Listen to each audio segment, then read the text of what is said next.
Hello and a warm Wiki Weekdays welcome to all the guys, girls and non-binary pals watching. I am Lucas Holland and I am joined as ever by the lovely Karl Smallwood. Hello! And if anyone unfamiliar with the format, Wiki Weekdays, the series where I and Lucas will scour the lengths and breadths of the internet for wikis on subjects you're interested in and bring them forward for discussion. But before we get into that, Karl, we of course have to thank our lovely PPs that are floating above our heads, our Patreon producers. And, I love that we call them that, our PPs, our Patreon producers. If you'd like to be a PP, you can join our Discord at the appropriate tier, and you too can be a PP.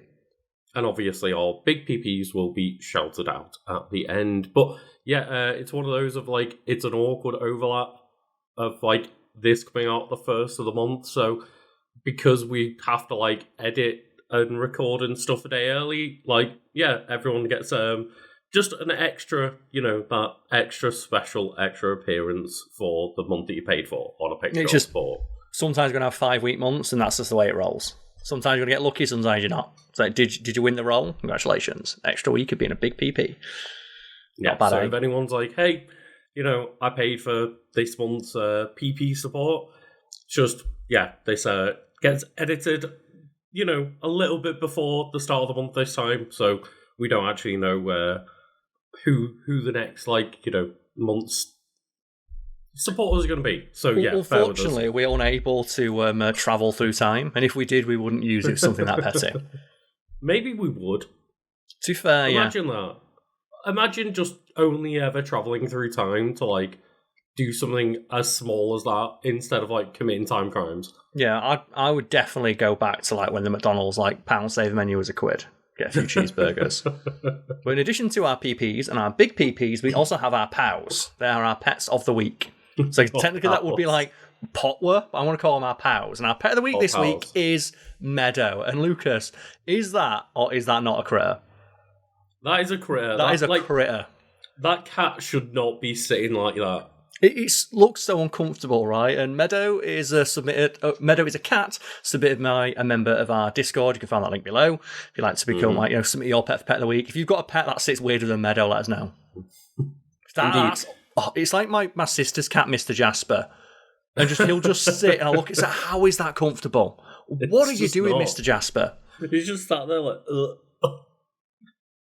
It's like, when, I'm sure me and you, I know that we are both accustomed to the waking up in the morning after a house party when you're hungover and you've just crashed out in an uncomfortable position on a sofa. No, I'm always super paranoid about that because that's how that drummer from that band lost his arm. Was that drummer? I think it's the drummer from I don't know which band it was, but he fell asleep with his arm over a chair and the blood got cut off in his arm, and he woke up in the morning and his arm died. So the blood had been in it. So ever since then, I always make sure I sleep lying down. Holy shit. That's terrifying. I'm not risking it. Although, a couple of weeks ago, I went to visit a friend and just played some Smash Bros over the weekend. I had a pizza, watched some films. Mm-hmm. But I realised I was sat on his sofa and his TV is not directly in front of his sofa, it's to the side. And we went to the pub later that day and I went, my neck fucking hurts when I realised. Because I've just spent 6 hours in a row playing Smash Bros, looking slightly to the right. So turning to the left actually hurts. I'm like, oh no. Being 30 sucks. I think Karl may have a washing machine on in the background. Oh, can you hear that? Fuck. Do you shut my door? Yeah, maybe. I'll shut my door, give me a sec. I just heard, the whirring. But yes, you may also be able to hear something else, and that is that, once again, my voice is not great because, Karl, I've gone and done it. I've gone and done, the impossible and got COVID too. You did? Oh my God. Straight away. So you got COVID 38 now? Is that how it works? So Luke's got COVID 38 and I've got a washing machine going Super Saiyan 3. I managed to have a day or two of feeling good and then just immediately was bedridden again. I think that's just called being 30, mate. You have 1 or 2 days where you actually feel I can go out there and get tackle the world, and then and then other days you feel like Meadow.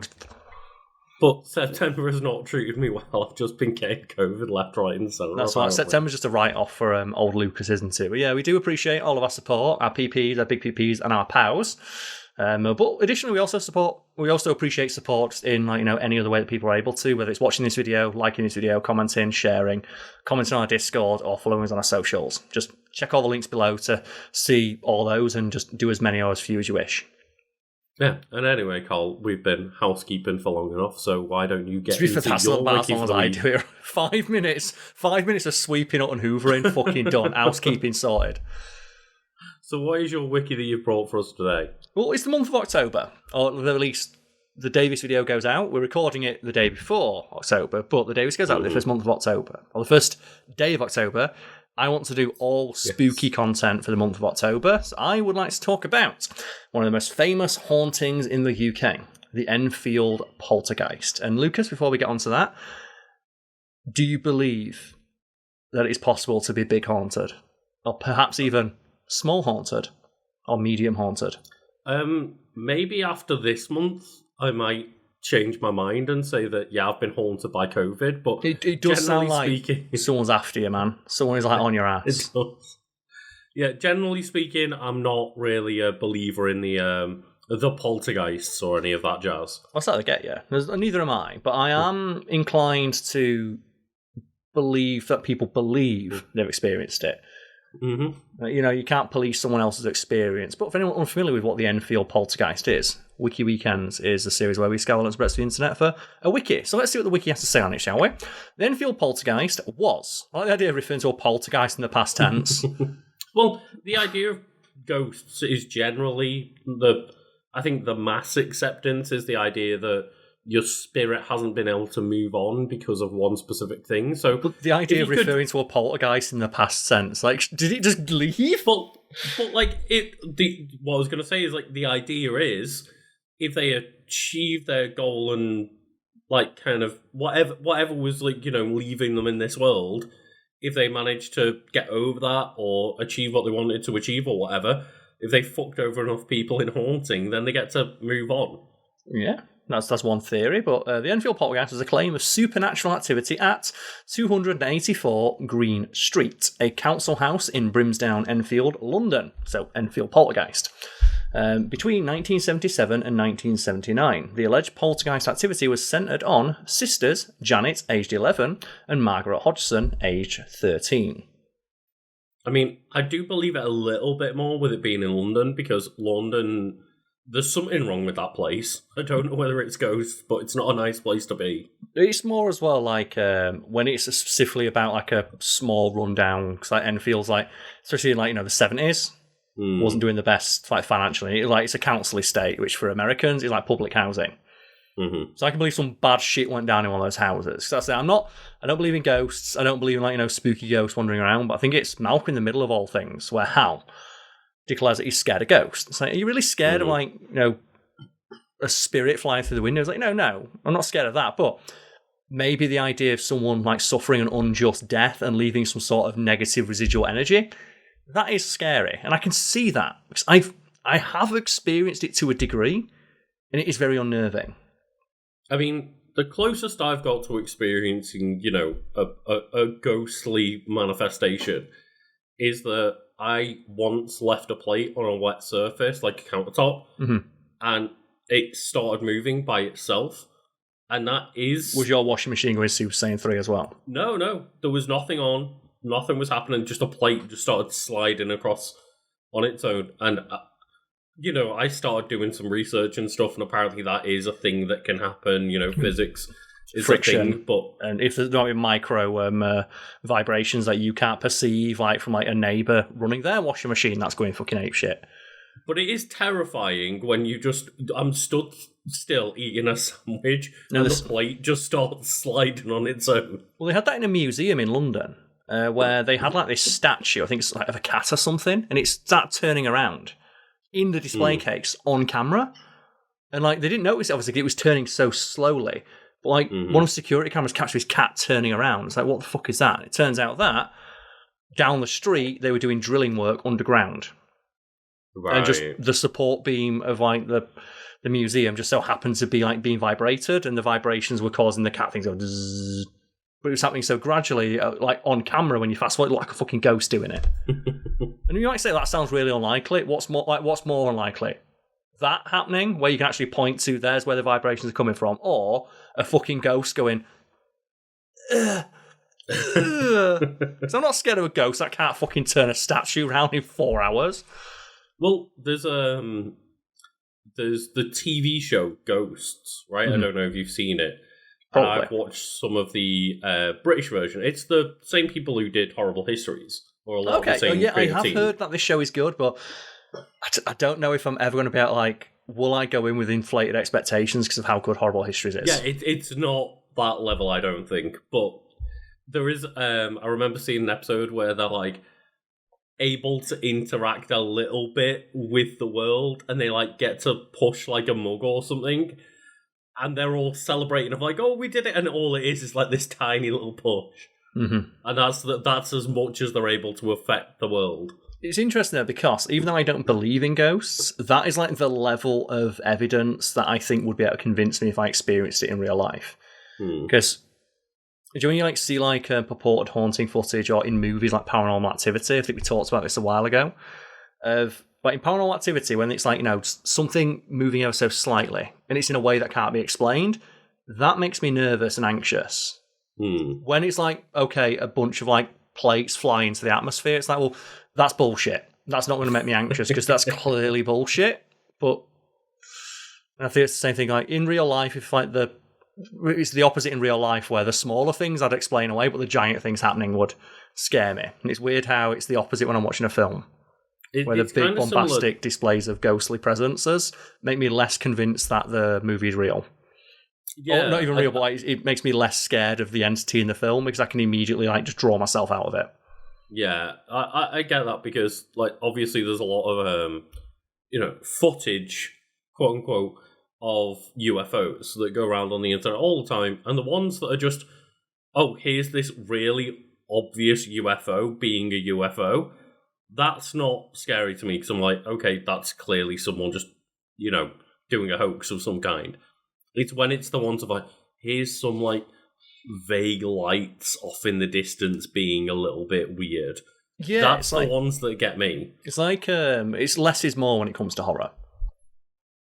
I feel that's the case. But we'll get back to the Enfield poltergeist now. So some members of the Society for Psychical Research, SPR, it's like, that sounds fucking bullshit. And it says here that it's a non-profit organisation that is seeking to understand and create. Its stated purpose is to understand events and abilities commonly described as psychic or paranormal. Full of shit. Huge fucking scam. A lot of the time, you do find with these kind of things that you just kind of remember that, oh, anyone can just make something, I've created my own foundation or my own company. Yeah. And like, any chucklefoot can do it. And just people can also just lie. No authority behind it. And people can just lie. And that's usually like, I think it's when you have these skeptic organizations where it's like, I think it's the James Randi, who's a magician. So he set out towards the end of his life to expose a bunch of people who had like supernatural powers by saying, well, you can replicate almost everything they do with magic, or sleight of hand or magic, things that. I'm not saying you add magic powers, but there are tricks that a magician could use that would replicate your power. And his quote was, there are two quotes: if you're using psychic powers to do the things you're doing it the stupid way. And two, a fantastical premise requires fantastical proof. If you're claiming to have psychic powers, something that has literally zero scientific basis, you need an extraordinary amount of proof for us to believe you. Yeah, and it's similar to I'm not familiar with their work, but I remember Darren Brown doing same thing, right? Yeah. On psychics of just, well, if you are psychic, but I'm able to do everything that you can do with cold reading, what's the difference? Yeah. Like, why should they pay you a fortune if what you're able to do is not even... I can do better than you without having psychic powers. Yeah. And what advantage do you have? He comes from that side of it. Clearly, he doesn't believe any of their bullshit. Oh, no, he absolutely knows that he don't want to get sued because he's a rich, famous illusionist. He will come to them and be like, well, I'm not able to prove that you're not psychic, but I'm able to prove that I can do the same stuff as you, and I know I'm not psychic, so what does that say? And normally, the people who claim to be psychic are very annoyed that he exposes them for some reason. Mm-hmm. So I said the James Randi, there's an absolutely incredible YouTube video out there people can go track down, where there's this guy who claimed that he had the ability to move things with his mind, and he always did it where he'd get a pencil and he'd go, and he'd move the pencil. And James Randi realised that. He's just blowing very, very hard through his mouth, but very slightly in a way that you can't tell because he's moving his hands around. Classic magician's trick, misdirection. Mm-hmm. You focus more on his hands than you do on his mouth, and he's constantly like... James Randi learned how to do it. And there's a great video where the guy shows you the trick, and Randy's like, well, I think I've managed to do it as well. And he does the trick in front of the guy, and you see the guy shit himself. Because he's like, wait, have I actually... Is this a real psychic who's, like, pissed off that I'm exposing their secrets? And then he says, well, you know what? If you're really that good, let's just do this. And he sprinkles, like, some packing peanuts around the pencil. Says, if you're just moving the pencil and not blowing on it like I am, you should be able to do this, right? And the guy's like, I'm sorry, but the packing peanuts are interfering with my psychic power. Of course, yeah. So we all know that packing peanuts, not even peanuts. And obviously that guy's never going to admit that he was wrong. But the moment that's like, again, if you've got psychic powers and they can be prevented by packing peanuts, how fucking good are your psychic powers? How good, though, would that make an X-Men movie? They're just like sprinkling packing peanuts on Magneto. If you just start throwing packing peanuts at, like, mutants and like, well, oh shit, Wolverine can't get his claws out anymore. Yep. Sorry. But he does mention that the Society for Psychical Research believed that the haunting was genuine. However, the Committee for Scientific Investigations of Claims of the Paranormal, CSICOP, including stage magicians Milbourne Christopher and Joe Nickell, criticised paranormal investigators for being credulous while also identifying elements of the case that were indicative of it being a hoax. So they're like a skeptics organisation who are like, hey, we're magicians, like we just mentioned there. We can replicate everything that is supposedly supernatural or paranormal here. Prove that it's not someone doing the same tricks as us. I still find it so funny, though, because, again, it's just another, organisation made up by, like, what is your authority? Then again, I think if a magician can walk up and show you the paranormal activity, and then they'll say it's a magic trick, I think they have some credibility in the sense that they're trying to stop people being, like, manipulated or taken advantage of. But, like, you could just do that without having the organisation. Like, why do you need the, like, COP or whatever to, like... I feel that as well, like... Just be like, well, we disapprove as an organisation. It's like, just prove them wrong. But being able to have, like, a collection of, like, skeptics in one place, it probably makes organisation a lot easier. Like I mentioned James Randi. He had the Randi Foundation, where, till the end of his life, he carried around $1 million check in his pocket. And he said... I'll give that to anyone who can prove under, rigorous scientific scrutiny that they have paranormal or supernatural powers, and no one ever managed to prove it. 'Cause every single time he'd do something basic, like, okay, here's some packing peanuts, my magic powers don't work. And that said, I can understand that in his organisation was committed to skepticism and also education. Yeah, no, I see the benefit in that sense. I do get it, but I just find it funny that it's like, well, who are you to speak on this matter? It's like, you don't need an organisation necessarily, you just need to prove it. But well, speaking of, like, organisation, like you said, the Society for Psychical Research were convinced that these hauntings were real. So let's explore and interrogate the claims now, shall we, Lucas? So on August 1977, single mother Peggy Hodgson called the Metropolitan Police to her rented home at 284 Green Street in Enfield, saying she had witnessed furniture moving and that 2 of her 4 children heard knocking sounds in the walls. And Lucas, right, we literally started this podcast with, hey, Karl, I can hear something in the background of your house making noise. How are you ever going to explain a knocking sound? Coming from your walls. Maybe there's just a secret child in the walls. You might not know. Yeah. The children included Janet, aged 11, as mentioned, and Margaret, aged 13. A police constable reported witnessing a chair wobble and slide, but could not determine the cause of the movement. Later claims include disembodied voices, loud noises, thrown toys, overturned chairs, and children levitating. That's a little bit lead more with extreme. That one, right? My child was floating. No. There was a chair that was wobbly. You think you'd maybe lead with the levitation. Lead with my child was flying. Over a period of 18 months, more than 30 people, including the Hodgson's neighbours, paranormal investigators and journalists, the latter of whom I can't imagine had any reason why they would be inclined to report this story as factual, said they saw heavy furniture moving of its own accord, objects being thrown across the room, and the sisters seeming to levitate several feet off the ground. But was there any, like, proof, evidence? Like, well, the Daily Mail reported on it. Yeah, they definitely Reminder: don't the need... Daily Mail's the same paper that's like, hey, Hitler, that guy's got a good point. Maybe we should let him win. Wait, what? Yeah, like the Daily Mail supported Hitler when he first came to power. Like back in... Oh, right, okay. Yeah. Wow. Yeah. But yeah, I mean, there's no reason to write sensationalist headlines to get clicks or sales, right? Especially when you run and directly benefit from interest in the Society for Psychical Research. So the members of that, Maurice Gross and Guy Lyons Playfair, reported, and I quote, curious whistling and barking noises coming from Janet's general direction. Like, they lived on a council estate. Could that not have been just like someone whistling for their dog? Yeah, just a dog happening. Playfair maintained the paranormal activity was genuine and wrote in his book, later titled This House is Haunted, The True Story of a Poltergeist. Again, absolutely zero reason for him to maintain that it was real when he's literally selling a book for money. That an entity... You imagine, though, like, can you imagine trying to sell the book of, like, yeah, the ghost wasn't real? To be fair, I'd buy a book called This House is Not Haunted, The Story of a Normal Day. Ross... The story of a dog on a council estate. He often doubted the children's veracity and wondered if they were playing tricks and exaggerating. No, there's no way. Children never lie for attention. Still, Gross and Playfair believe, though, that even though some of the alleged poltergeist activity was faked by the girls, the other incidents were genuine. Guess the ghost just joined in? Yeah.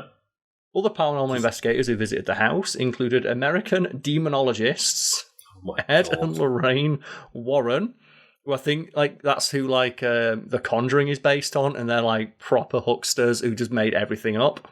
Who were convinced that the events had a supernatural explanation. According to Brian Dunnings, the Warrens' visit was short, and I quote, Ed Warren left trying to persuade Playfair that money could be made from this case by writing books and selling movie rights. Then they left.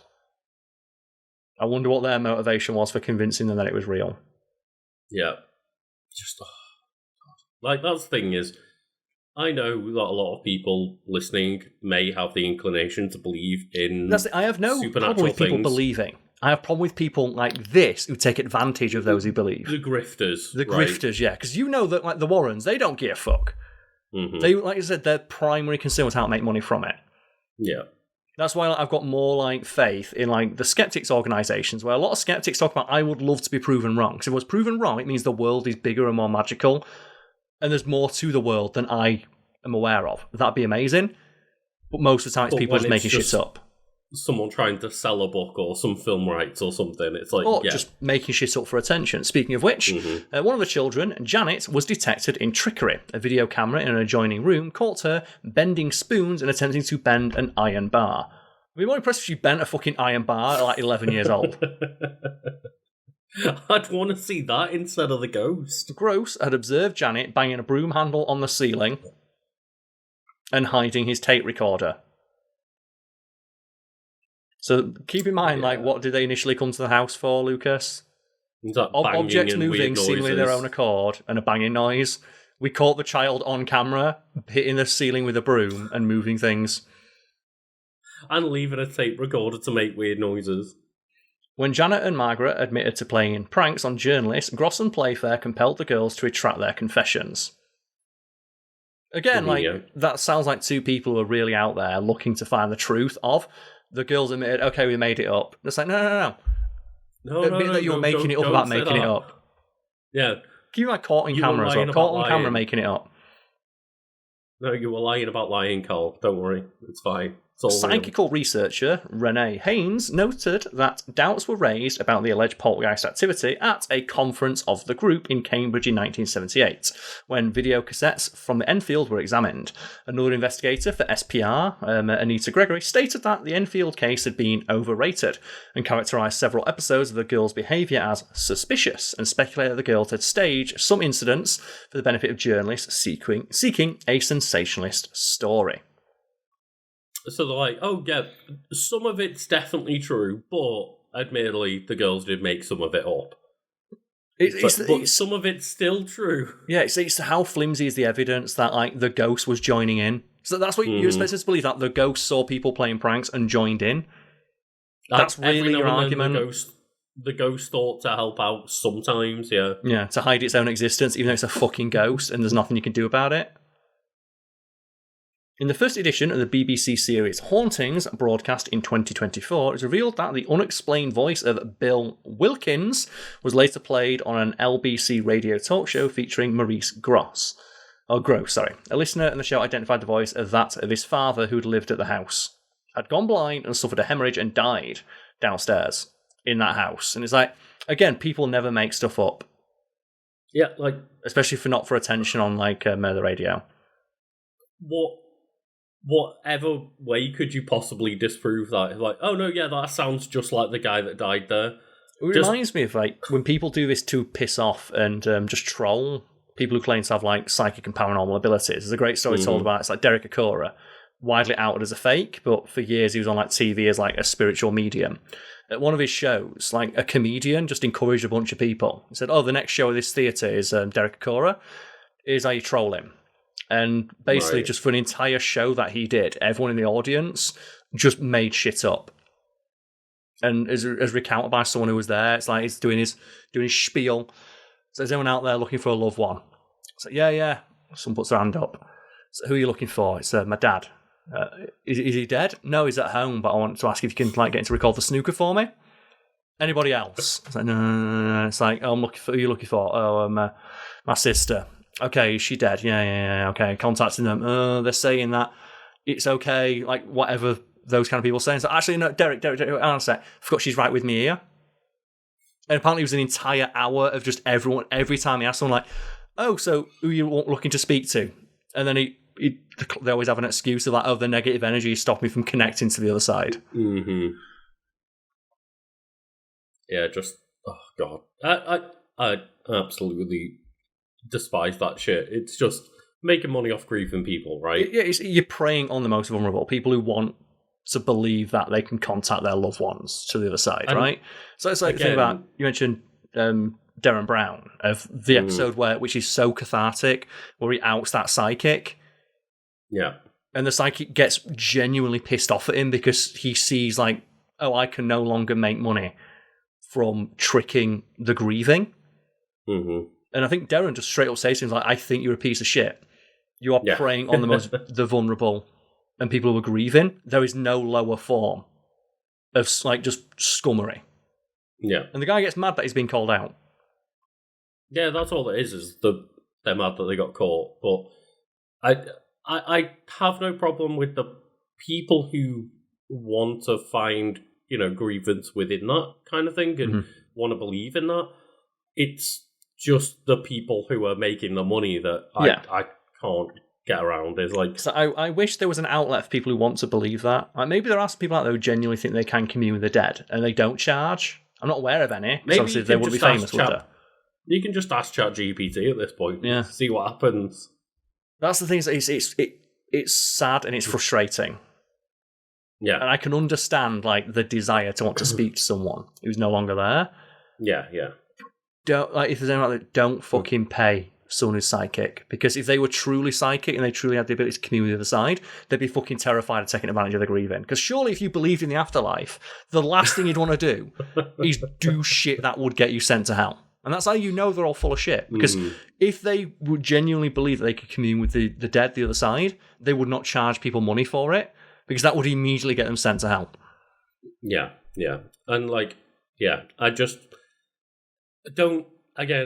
I don't want to make people feel bad for believing in like anything that's spiritual or supernatural. Yeah, and as I said earlier, I want to reiterate, I don't decry anyone from believing it. It's the people who take advantage of that belief that I get frustrated by. Exactly. Yeah. And again, as you say, like, clearly, if they actually believed in that stuff themselves, they wouldn't be doing what they were doing. They wouldn't be grifting off other people. No. Also, as well, you wouldn't need to like grift like grieving people for a couple of quid here and there. You would be like straight to like the fucking government of like, I can talk to the dead. Yeah. You'd be like straight to the police, right? Like, hey, do you want to like the murder victims? Do you want that to shit solved straight away? Which like, I know a lot of them do for attention, but like maybe the one time I would say that I'm glad that it happened was those reality TV shows where they were ghost hunters, because then you're just ripping off TV shows. Like, oh yeah, you're just like you're ripping off like big networks, aren't you? Yeah, like they're great entertainment, and yeah, fair play. I also as well want to give like big props to the people who specifically go out of their way to before, like, you know what I mean? It's a ghost. It's a poltergeist. Like, people go out of their way when they're going to when a ghost investigation program or something of that nature is coming to their area, will sneak onto their Wikipedia page for that location and just change some details. I think this has happened with the show Ghost Adventures before. It's also happened with like Most Haunted, which used to star the aforementioned Derek Acora. People would, when they get wise to when like the Most Haunted crew is coming to like say, I don't know, this castle or this building or this pub, they go onto the Wikipedia page for the pub and just change it to add names of people who are still alive to prove that Derek, who said, you always claimed, I've not got any extra knowledge, would mysteriously start quoting the Wikipedia page, almost as if he'd researched it beforehand. That's like, did you know that King Charles died in this castle 3 years ago? Yeah. We have here, Lucas, skeptical interpretation. So criticisms. So skeptic Joe Nichol of the US-based Committee for Skeptical Inquiry, Commitment and the Committee of Scientific Investigation of the Claims of the Paranormal, the aforementioned CSICOP, examined findings of the paranormal investigators and criticised them for being overly credulous. When a supposedly disembodied demonic voice was heard, Playfair noted that Janet's lips hardly seemed to be moving. Only a little bit. Yeah. They're still moving, though. Yeah. Yeah. It's like, just only a little bit. It's a demonic voice coming from nowhere. We can clearly see someone's lips moving. And it does mention here that a very talented ventriloquist visited the house and realised that one of the girls was actually able to throw her voice. She wasn't able to explain how she did it, because she wasn't able to... She had that talent. But she had learned to throw her voice and was using it to prank people. And the ventriloquist here, Ray Allen, was very complimentary of her ability to throw her voice. It's almost like these things can be explained. Well, here's the best one, Lucas. So, he states that a remote-controlled still camera was used to capture images of the girls levitating, and that the photographer was not present in the room with the girls, which, you know what, fair enough. You don't want a photographer taking pictures of a little girls in their bedroom. It also knows that the camera was... designed to take a photo every 15 seconds. So it's a camera designed to take a photo every 15 seconds. No one's in the room with the little girls. They're in their bedroom. And the images that they got appeared to show them floating in midair. Can you think of a more rational explanation for what those cameras were capturing, Lucas? I definitely think that there's no way they could have jumped at any point. Just jumped on their bed, especially when it says here that Janet was a school sports champion who did gymnastics. Do you know what? This little girl, Janet, sounds fucking incredible. She could throw her voice. Gymnastics. She sounds awesome. These girls seem very talented. More talented than the people investigating them, yeah? Like, when you have got a professional ventriloquist, like, this little girl has got a really just innate ability to throw her voice and talk as if her mouth isn't moving, even though you can see it moving a little bit. Yeah, maybe they needed a more like positive avenue to put their skills to the test. But yeah, Nichol pointed out that a tape recorder malfunction that Gross attributed to supernatural activity. Technology can't break, Karl. I love the idea of if anything goes wrong, a fucking ghost did it. We all know technology can't break. He also states that Ed Warren was, and I quote, notorious for exaggerating and even making up incidents in such cases, often transforming a haunting case into one of demonic possession. Yeah, that sounds like Playbook 101 right there. I don't know how people got away with it for so long. I mean, you don't really see stuff like this anymore because everyone's got a video camera in the pocket, but I don't know how people got away with this grift for like even 2010s there were ghost hunting shows on and stuff on TV. Yeah, here's the thing as well. It mentioned here that an article by psychologist Chris French for Time Out magazine 2016 described 5 reasons they believe that the case was a hoax. These reasons include the two sisters admitted that the two sisters involved admitted that they faked some of the activity, which you think that's all you need, right? They admitted to faking it. there should be one bit of evidence, and it's that the people who pulled the hoax admitted it was a hoax. The photo of Janet levitating above her bed could just as easily be explained by her jumping. The spirit of an old man that possessed Janet seemingly took a great interest in menstruation. Ooh. And keep in mind as well, a lot of like these, oh, you're possessed, aren't you? These like weird older men who were like coaching them. I'm like, yeah, this is definitely what happened, right? This is what the ghost was asking you. Also, eyewitness reports are notoriously unreliable, especially when it comes to extraordinary or fantastical claims. And then finally, other schoolgirl pranks have gotten out of hand. You know, like the prank they admit to doing. And it's a small Wikipedia page, but I'm always fascinated with the idea of like how out of hand this got to the point where we're still talking about it today. You mentioned that there's like a 2024 documentary about it. Jesus. That purports like that. Oh, and those I hate these kind of documentaries where it's like they try and both sides it. Oh God! Like the idea of like we still don't know what actually happened on that day. It's like, I remember, what we do? Yeah, they made sure.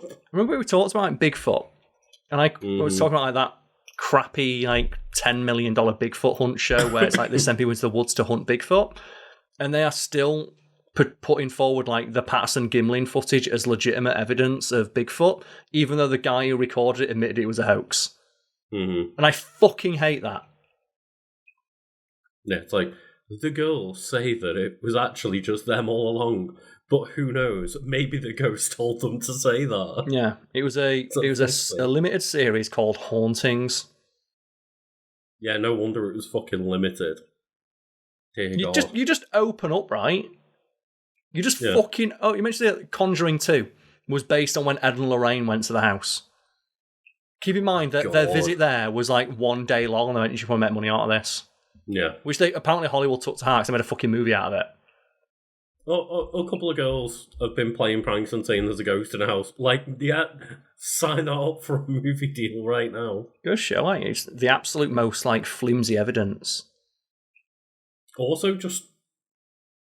Does that mean that the family made any money? Usually. Well, if the press are coming to like photograph the house, the press are probably slipping you a few bob. Well, that's normally how it works, right? When the press want to interview you, they'll probably pay you a few quid for like, likeness rights and stuff. Surely they'd be owed some money off the back of like The Conjuring 2.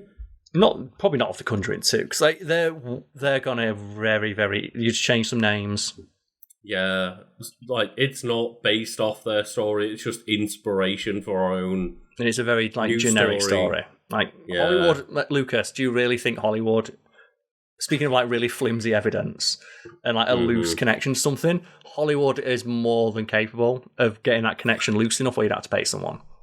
Yeah, brush that shit under the mat. Like, there's an example of that where it's like I think the most fucked up example is do you remember the film 30 Minutes or Less?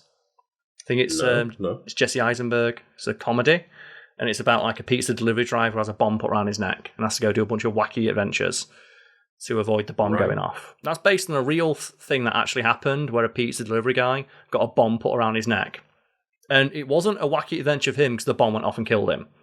Oh shit! And Hollywood made that into a comedy and didn't pay the guy's family because they claimed that it wasn't based on his story. Because they changed it just enough where they didn't have to pay him. And they turned that guy's actual horrific death into a comedy. Yeah, that sounds right. Or was that 9/11 film where there was an actual firefighter who died in 9/11, and for a 9/11 movie, they recast him and cast a white guy instead of him because the guy who died was black. What about the secret 9/11 movie? What's that? I can't remember what it was called. Maybe the comments can let us know. Oh, the Robert Pattinson one. The Robert Pattinson one where it's a rom-com, and then just at the end, he's in the tower. He's in the Twin Towers, and you see the plane flying in to get him, yeah. It's like, oh, this was just a secret 9/11 movie. Secret 9/11 movie, yeah. There's a couple of examples. I think it's like Aloha. It's like with you get Emma Stone playing a half Hawaiian, even though she has no Hawaiian heritage whatsoever. Yeah. The Hollywood man. That's a good start. It's a good start. Oh, God.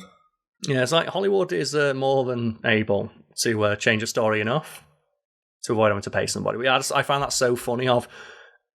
Admittedly, it does sound kind of scary. It's like, there's these little girls hearing voices and sounds, and then you ask the little girls, they're like, "Hey, what happened?" It's like, "Oh, we were banging a broom on the roof." Yeah, well, you might have done that, but surely the ghost must have joined in, right? It's like, do you know, like they were jumping on the bed and the ghost just wanted to join in. It's like the ghost levitated them a little bit higher. Oh, God.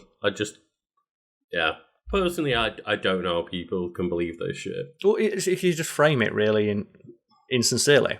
So again, I could, if I was recalling that story, I could have left out half of that Wikipedia page. We could as well. We could like, if this podcast has a slightly different tone, we could be like, a horror podcast or a true crime podcast. We can we can tone down the the laughs, the jovialness, and we can lean really close into the microphone. Today I'm going to tell you about the Enfield poltergeist, which is a claim of, and obviously as well, if we do a podcast like that, we don't want to admit we were reading from Wikipedia. Oh no, of course not. Was a claim of supernatural activity at 284 Green Street, a council house in Brimston, Enfield, London, between 1977 and 1979. And all you knew as well, you leave out the word alleged. So the poltergeist activity was centred on sisters Janet, aged 11, and Margaret Hodgson, aged 13. Some members of the Society for Psychical Research. And you wouldn't mention as well that, hey, that's a fucking bullshit organisation. That's like psychic powers are real. You just say that because it sounds like authoritative. It's authority, yeah. Such as Maurice Grosse and writer Guy Lyon Playfair believe the haunting to be genuine. And you ignore the other people who ignored it and you move on. So you move on to the story attracted significant press coverage in British newspapers and been mentioned in books and featured on television and radio and even dramatised in The Conjuring 2. And that's all you do. Like you selectively edit out certain parts. And I'm going to guess that podcasts that do that probably don't expect their audience to do any extra research of their own accord. We love our audience to do extra research because when our audience will share stuff about a story we cover on our Discord, it's like, hey, that's interesting. I'm glad you told us that. Yeah, we appreciate the comments that add extra, details to our discussion. Extra context. And at the end of the day, we never claim to be experts on most of the things we cover, apart from maybe Pokemon. But yeah, generally speaking, that's why the wiki is there, is so that we can talk about 4+ subjects a week. Not to mention as well, level of detail involved when we're talking about things that just sound interesting. Not to mention as well, the wiki normally serves a jumping off point for a wider discussion. Yeah, the point isn't to just read the Wikipedia page, but that's why the wiki is there, is to help us with certain facts. Yeah, that's we'll leave that to Internet Historian. It's great when we first started doing this, and so many of the comments like, "Did you just copy Internet Historian's video?" It's like, I wonder what the link is there. Yeah. So when I think we did an episode on the Fire Festival, and it's like, hey, the big chunks of your video sound like the Internet Story. It's like, well, big chunks of video was reading paragraphs for context from the Wikipedia page, and then riffing on it and talking about our reaction to that. And it's like, if that us reading directly from a Wikipedia page sounds like big chunks of someone else's video, and we say we're reading, it got to the point where I mentioned that to someone, well, I bet Wikipedia ripped off his video. It's like, I get liking a YouTuber, but fucking come on. Put two and two together. At least we admit that we do minimal research. Use your fucking Swede at some point, right? It's like the thing of the ghost joined in. Well, maybe Wikipedia copied his video. Maybe they plagiarized him. Oh dear. So funny. It was like the Vegas Bomber Guy video on it, where it's like a really, really good mental floss article on that guy who got stuck in a cave. Yeah.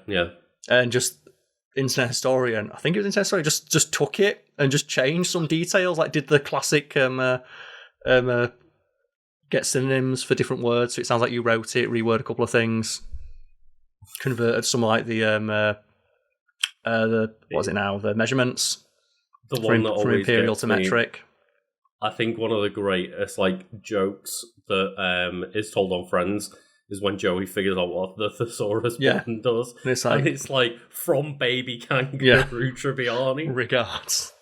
That's a good joke, that one. It is, yeah. Yeah, it's one of the few good ones that still hold up. It's something I'm incredibly paranoid about, because I write a lot of scripts, and when I'm writing a script, sometimes I will find a very in-depth article or a book concerning the subject that I'm covering.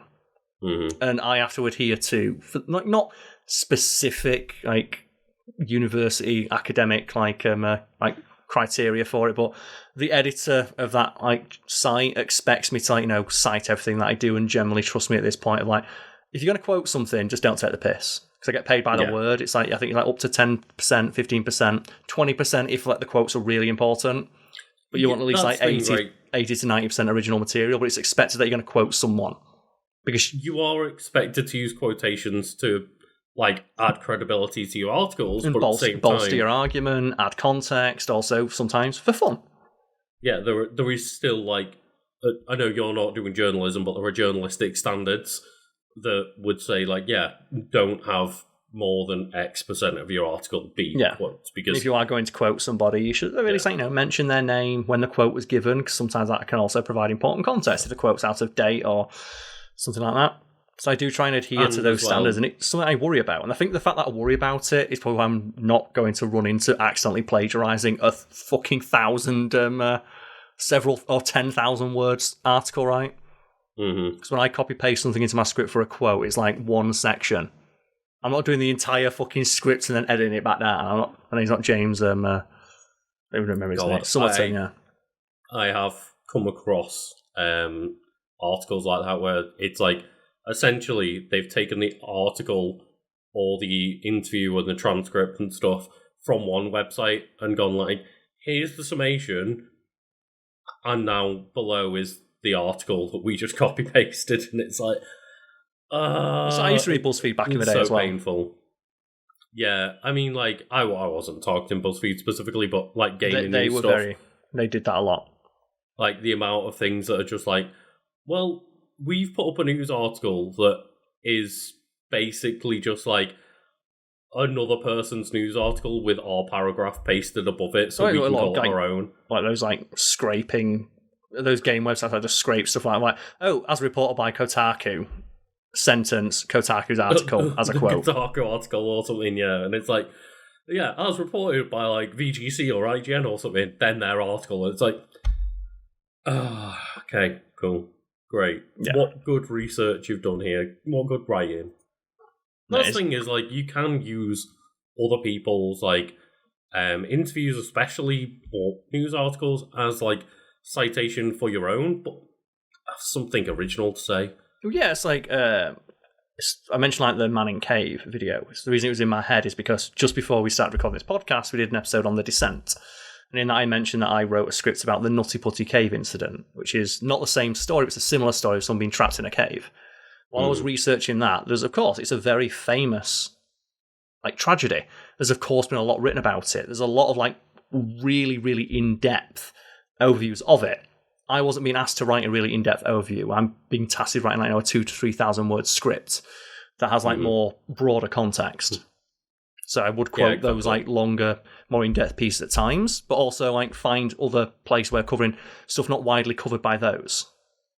And also, as I say, find something interesting of your own to say about the situation. Yeah, I'm putting it into my own words. It's the same as writing an essay for university. It was I always treat it like writing an essay of you're never gonna, unless you're doing actual proper research like a PhD or something. You're probably just going to be most of what your argument boils down to. Regurgitating other research that's already been done, right? But regurgitating feels like the wrong word. You can't. It could be described as that if you're copy pasting it. Well, the hope would be that you understand what you've read and are able to collate it into a cohesive argument.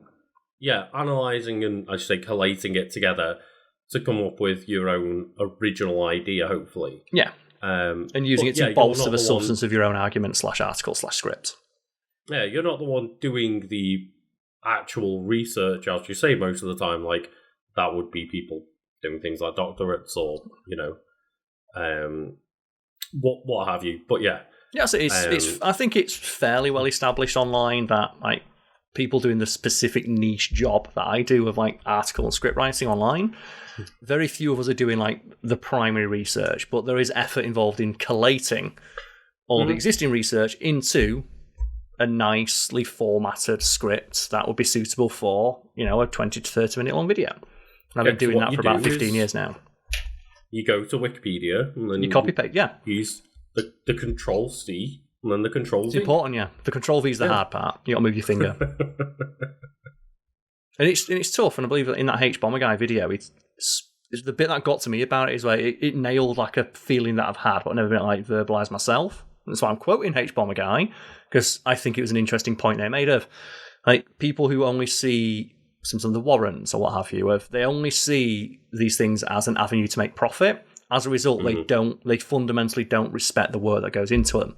As a result, they don't think anything of just copy-pasting huge chunks of someone else's work into their own script because they don't value or respect the effort that a person made. And obviously, we are also making videos to make profit, hopefully, at least. And the idea is that we are being transformative enough from the original article. I'd hope to so, hopefully bring a interesting discussion like today. I'd hope that, we adhere to that same ratio of 20 to 30% at most of our Wiki Weekends videos are just the wikis themselves, and the other 70 to 80% is riffing on them and adding our own commentary over the top. Which is why I find it very funny that a lot of, especially earlier comments, but comments that we get on many videos are just, why aren't you talking about the subject in the title? It's because that's not the amount of times the format. The amount of times where we've been recording a Wiki Weekends or Wiki Weekdays video, and we don't even get one paragraph into the wiki itself because just our minds immediately want to jump to other topics inspired by that discussion. It's interesting. That's why I think it's one of the reasons I love making these content. Because my background, comedy-wise, is improvisational comedy. Mm-hmm. So I'm a huge fan of just riffing on content. In addition to scripting content, I do both. You do. The triple threat. And as well, you would just hope that the many years we've got of being friends is enough for us to just be able to have a conversation about Talk about fucking ghosts, yes. But that's enough about the Enfield poltergeist for now. Do we need to take a break, or do you want to jump straight into your wiki? I think I might need to jump straight into my wiki, because I am definitely feeling myself the Rona. Getting there. The Rona is hitting. The Rona is creeping up on your eyes. So what wiki have you brought forward for discussion today, Monfrere? Well, today I have brought up another video game, another discussion of bringing up one difficult video game to happen to talk about another difficult video game kind of vibe. So what's the difficult video game you brought forward today? The actual article, the wiki page that I've brought up, is for the video game Quap. And I don't know if you're familiar with the video game. It's the walking one, right? The one where you've got to be the sprinter trying to sprint as far as possible, but it's, you control each limb with one letter of the word Quap on your keyboard, so Q, W, O, and P. Hence the name. It's a game that was created by the developer Bennett Foddy, and they have recently been involved in releasing a game called Baby Steps. Which I've seen, and that game looks super fun. And Quap is a genre unto itself, because the specific gimmick of each button or input corresponds to a limb seems really specific. And so you think about how many other games use that gimmick or have innovated upon it. I think to Octodad, right? Yeah. That's a game where it's a traversal game where you can... Is it up to 8 players, each one controlling one limb of the Octodad? It might be 4 players, it might be 8 players, I can't quite remember. I remember seeing there was an update that put up to 8 players. You also have stuff like Gang Beasts, where that's not necessarily in control of specific limbs, but the gimmick of that game and what makes it so fun is the limited amount of control you have over your player avatar. And the ragdolling. Because one thing that I loved about Octodad specifically was not only could you have co-op play, whether it be 4 or 8 players. I think it is just 4. I think they've just got 4 limbs on show. But Octodad is made by Young Horses, and they put in a mode where you'd kind of each person would be in control of one limb, and you'd flop around as Octodad, and it's meant to be difficult to control for the sake of comedy. Yeah, there is a micro genre in gaming of. This game is intentionally difficult to control, and the obtuse input method is part of its draw. I think I am bread. You control a loaf of bread. It's and your goal is to get toasted. Fall Guys, right, intentionally controls like shit, which is what makes it so fun. Yeah. One thing I think, though, when it comes to Octodad, the mode where you'd not only have each person would have an individual limb, it would randomly change you at any moment. So, like, at one point, you're just in charge of, like, oh, you're the person in charge of the right foot. Mm-hmm. And then 20 seconds later, all of a sudden, you're in charge of his left hand. And you'll be, like, mid-challenge trying to, seem like a normal dad as an octopus. So which probably explain the gimmick of Octodad. It's like you're an octopus disguised as a dad. Very, very silly gimmick, but that lends to it's like it's very just outrageous tone. Yeah, and it's it's very tongue in cheek. It's very stupid, over the top comedy By design. but just by design, and just the idea though. At any moment, imagine you're playing co-op, and just all of a sudden, each one of the 4 keys does something different every 20 seconds. Which adds to a challenge, right? I said it's a micro-genre. And I can't think of a game earlier than Quap that did this. And admittedly, it's very... I did call it a micro-genre because it's very niche, but I can think of so many games that, if not are directly using that gimmick, are using a variation upon it. Yeah, and obviously, it might not be the first of its kind, but at least to myself, it was the first one I remember seeing. It's also the first experience I have of playing a game that lets you fail so badly you go negative. Yeah, I'm a huge... There's a lot of, Flash games where you can just fuck it. Like, what we mentioned Line Rider at one point, right? Of Line Rider, the amount of freedom you're given in Line Rider can result in some absolutely, truly abysmal dogshit tracks. Mm-hmm. You're allowed to just fuck up. And Bennett Foddy has obviously, had multiple games between Quap and Baby Steps that's just come out. But I do remember, one of the, biggest viral games on Switch being Getting Over It with Bennett Foddy. And that's the one where you're, the guy in, a giant, pot cauldron thing with a giant hammer, and you have to, climb yourself all the way up this, 2D mountain. And, again, the idea that you can fail so hard that just... You could be nearly all the way up to the top and just fall once, and you could be back at the start. And use the ragdoll physics of an element of randomness. Things like, do you see that Sisyphus game someone made where it's, okay, you're Sisyphus, push the boulder up a mountain. And just people this is the hardest game ever. Because it's yeah, imagine what it's like being Sisyphus, and it intentionally controls shit to make pushing the boulder up a mountain as obnoxious and difficult as possible. Because the idea is, this might sound that sounds like an unfun game. It is, until you play it with friends and watch someone fuck up. Yeah. It's the equivalent their game's designed to be played by multiple people. That's why I think stuff like Quap and Get Over It are such good games for playing on Twitch, similar to Baby Steps. That's what they call streamer bait games, right? These games are designed to be it's almost like fast food. And there's not a lot of depth there, because the idea is that you'll play it for an hour, or if you're going to play it for more than that, you'll be handing it off to multiple people. So you never actually scrape against the surface and realize how shallow the gameplay actually is. Mm-hmm. And yeah, it's interesting watching Baby Steps come out and just seeing people lose hours worth of progress just falling down a mountain trying to pick up a camera or something like that. And it's I can I've been playing Silk Song recently. Okay. And some of those times where I've been exploring and not found a bench for 20 minutes and end up dying, you have that moment of I'm all the way back here. I was thinking more of Death Stranding. And they've joined Death Stranding sometimes where Norman Reedus will do a little shitty stumble and you'll just lose a box and it's I'm not fucking getting that back. And it just goes all the way down the hill and you're just I saw in Death Stranding 2, they must have obviously leaned into it. I haven't played DS2 yet, but I've seen a clip of someone falling down a mountain, and they fell for so much longer than I thought was going to be possible. It just kept going. It's all like John Wick on the stairs, right? Where just John Wick keeps falling. That's a way to describe it would be Sisyphean. Mm-hmm. It is just an endless toiling task that will never be fully done, because the slightest mistake means you've got to go all the way back to the beginning. And even once you finish the task, it starts all over again, and it doesn't get any easier.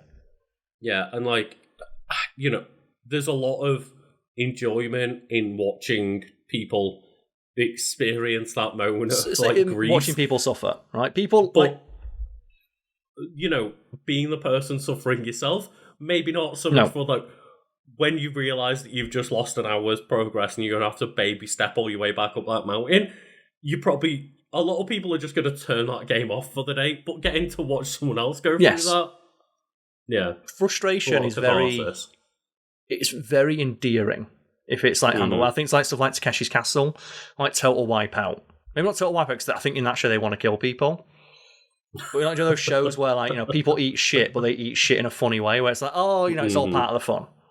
Yeah, and they stand and they get up out of the water and they're smiling. It's okay, that was a real bad tumble, right? But ultimately, no one was hurt. Yeah, and it's just one of those things of I think co-op is, one of those really early examples of this kind of game. I remember playing it in college and stuff, where it'd be have you ever played this? And just giving someone the controls, saying that's how you control it, figure it out. And as well, an excellent, when it comes to co-op specifically, design of you've got 2 buttons on the left-hand side of the keyboard and 2 buttons on the right-hand side of the Basically keyboard. Tekken. That's how Tekken works, Each button corresponds to a limb. But naturally, you're inclined to then go, well, I could sit on the left-hand side of the keyboard and I can get a friend on the other side. Yeah. And then we can control the game co-op and make it even more insane, right? Yes, and that was just something people naturally came up with, right? And I did like the 2 things that I like are co-op speed runs, where that guy is fucking flying. People have got he's faster than Usain Bolt. The other one is co-op cosplay, when it's people just going to cons and flopping around on the floor in the full co-op outfit. So it reminds me when I went to Comic-Con and there was a guy doing Yamcha cosplay, but he did Yamcha dead cosplay. Just Yamcha dead. You've got a little dead Yamcha there. He did that. He brought in his own paper mache crater and he laid in it and vaped, so it looked like he was smoking. But anyway, just to get to the wiki a little bit, Co-op is a 2008. We're just reading from the wiki now. That's a bit lazy, isn't it? Come on. How dare you, Karl? I did my own research. Imagine trying to co-op your way through the wiki. But yes, it's a 2008 ragdoll-based browser video game created by Bennett Foddy, who's formerly the bassist of band Cut Copy. I've never heard of them, but you know what? Why not? An Australian synth pop band formed in 2001. But that feels like he wrote his own Wikipedia page. Maybe. So that's a really unnecessary detail. That's just something I've learned as well with how long we've done this. Mm-hmm. Is that you can tell when someone wrote their own Wikipedia page because there are specific rules about writing Wikipedia articles.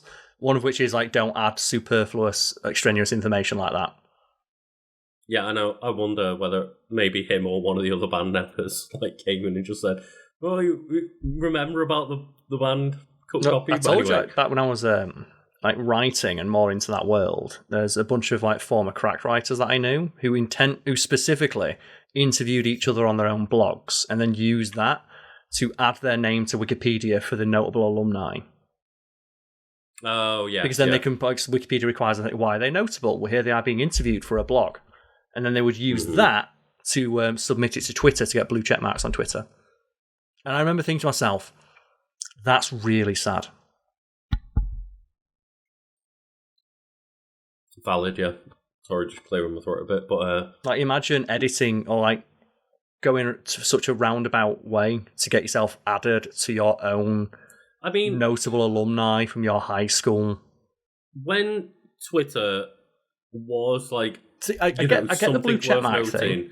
The blue check mark was of value, right? There was some level of prestige to that, but specifically the thing of trying to get themselves listed as notable alumni from their high school just reeks of you're still salty that you're not a big deal, or that people from your high school don't think you're a big deal because you write dick jokes on the internet. Do you reckon you've managed to get your picture up in Sheffield Hallam of notable alumni? Do you know what? I'm going to go check. Wall? I'm actually going to. My university was Sheffield Hallam University, and I'll go check right now. Notable alumni from Sheffield Hallam University. While you go through this wiki page. That is where we met. It is, yes. Yeah, so we met in good old Sheffield Hallam, and the only one I remember being pointed out was Brian Blessed. Brian Blessed, yes. So let's go have a look at notable alumni from Sheffield Hallam University. But yeah, speaking of uni, the game became an internet meme in December 2010, just when I would have been at uni. The game helped Foddy's site, foddy.net, reach 30 million hits. Okay, so I've got up now the Wikipedia page on Sheffield Hallam University. Also, if anyone out there is listening to this, do not add me as a notable alumni. This is not why I'm doing it. Just add me, not Karl. That'll be even funnier. But I don't want to be added. We're going to go through the list now. So, got Nazir Ahmed, a Labour Party peer, Kid Acne, a artist and musician, Graham Barnfield, a pundit, is like and happy slapping analyst. Oh my! Hey, it's Andy Carthy, Mr. Scruff, British DJ and artist, like Mr. Scruff. I'd never heard of them myself. He was like the one who had every single copy of Windows Media Player had one of his songs installed by default. Fair enough. Eric Dancer, the Lord Lieutenant of Devon. Stephen Hall, an award-winning novelist. Mark Herbert, film producer and head of the Sheffield-based Warp Films.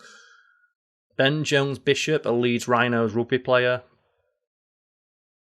Yeah. Nick Park, animator and creator of Wallace and Gromit. I was going to say I'd heard that name, Nick Park, yeah. Stanley Royal, a 20th century landscape artist. Howard Wilkinson, Football Association technical director. The thing is, all these people do have blue links on Wikipedia. Mm-hmm. Yeah, I don't think there's that many. I don't think there's that many people I remember being notable, but it's also not the oldest university, right? No, but I do like look at that and say I don't want to put my name on there because I don't think I've done, even like when we look at these people in books, like they wrote books. I've not wrote a book. Yes, you have, right? No, I was in a book. We've talked about that previously, where I am in the Cracked D-Text book, which was a New York Times bestseller. So on paper, I can technically describe myself as a New York Times best-selling author. I don't, because I find it very cringy that I would make that claim, knowing that the New York Times best-selling book that I'm in is a collection of scripts that I wrote, or articles I wrote years ago, not an actual book that I wrote. A lot of those Cracked writers I mentioned earlier do still have New York Times best-selling author on their social media handles. I thought you self-published I self-published a book, yeah, but it's not on the New York Times best-selling list. It's no. I self-published. I self-published my thesis for university because my university thesis was practical, and I said I'm going to write a book, and then I'm going to write a thesis about the process of writing the book. Mm-hmm. So I try to make it as meta as possible. And then what I did is I added interviews with the people I was writing the book with, and it kept going and going because I wanted to see how what's the word now, recursive I could make the book. Mm-hmm. I was going to say I did think that you'd self-published a book at some point. So I did that. So it's not my thesis; it's dissertation in the UK, isn't it? So my dissertation. My dissertation. Then I wrote about the process of writing my dissertation, and then I wrote about the process of writing the process about my dissertation, and kept doing that. And my dissertation kept getting smaller and smaller and smaller as it went along. Fair. But, just for fun. If anyone was asked to read it, I don't know where the fuck it is. Speaking of self-publishing, though, Karl. Okay, go. Co-op was created in November 2008 by Bennett Foddy for his site foddy.net.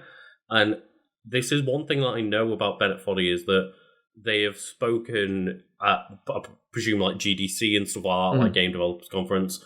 They've spoken on the record and said, like, as an indie developer, one thing that you should be doing is putting your name beside your video game. Makes sense, right? No one else is. I don't think of many indie developers where I go like, oh, that's X person, they made these things. But with Bennett Foddy, I go, oh, that's Bennett Foddy, the guy that made what? The guy that made Getting Over It with Bennett Foddy. It's just a good idea in general. I mentioned my writing career earlier. Right. We've actually been discussing the Discord a while ago of people not believing that my real name is Karl Smallwood. And when I first got an article accepted years and years and years ago now, they asked me for my real name so they could pay me.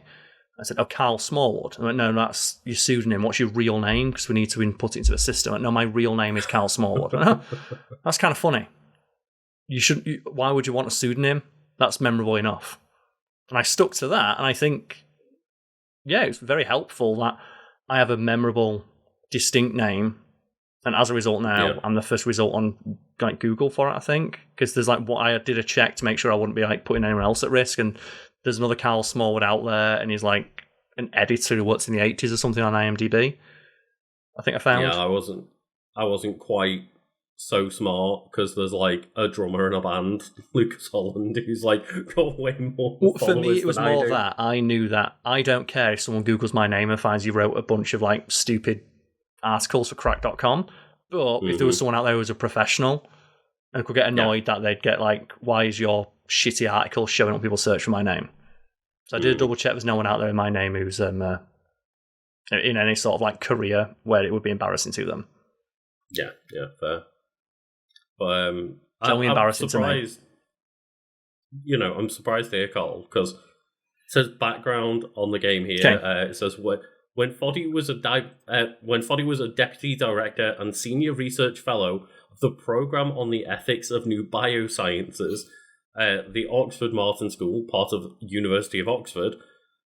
He taught himself to make games while he was procrastinating from finishing his dissertation in philosophy. There we go. And See, it's like, this is someone who's way more important than me. Like, this dude sounds way more accomplished and important than me. God. I bet he's on notable alumni from, to be fair, if it's Oxford, maybe not.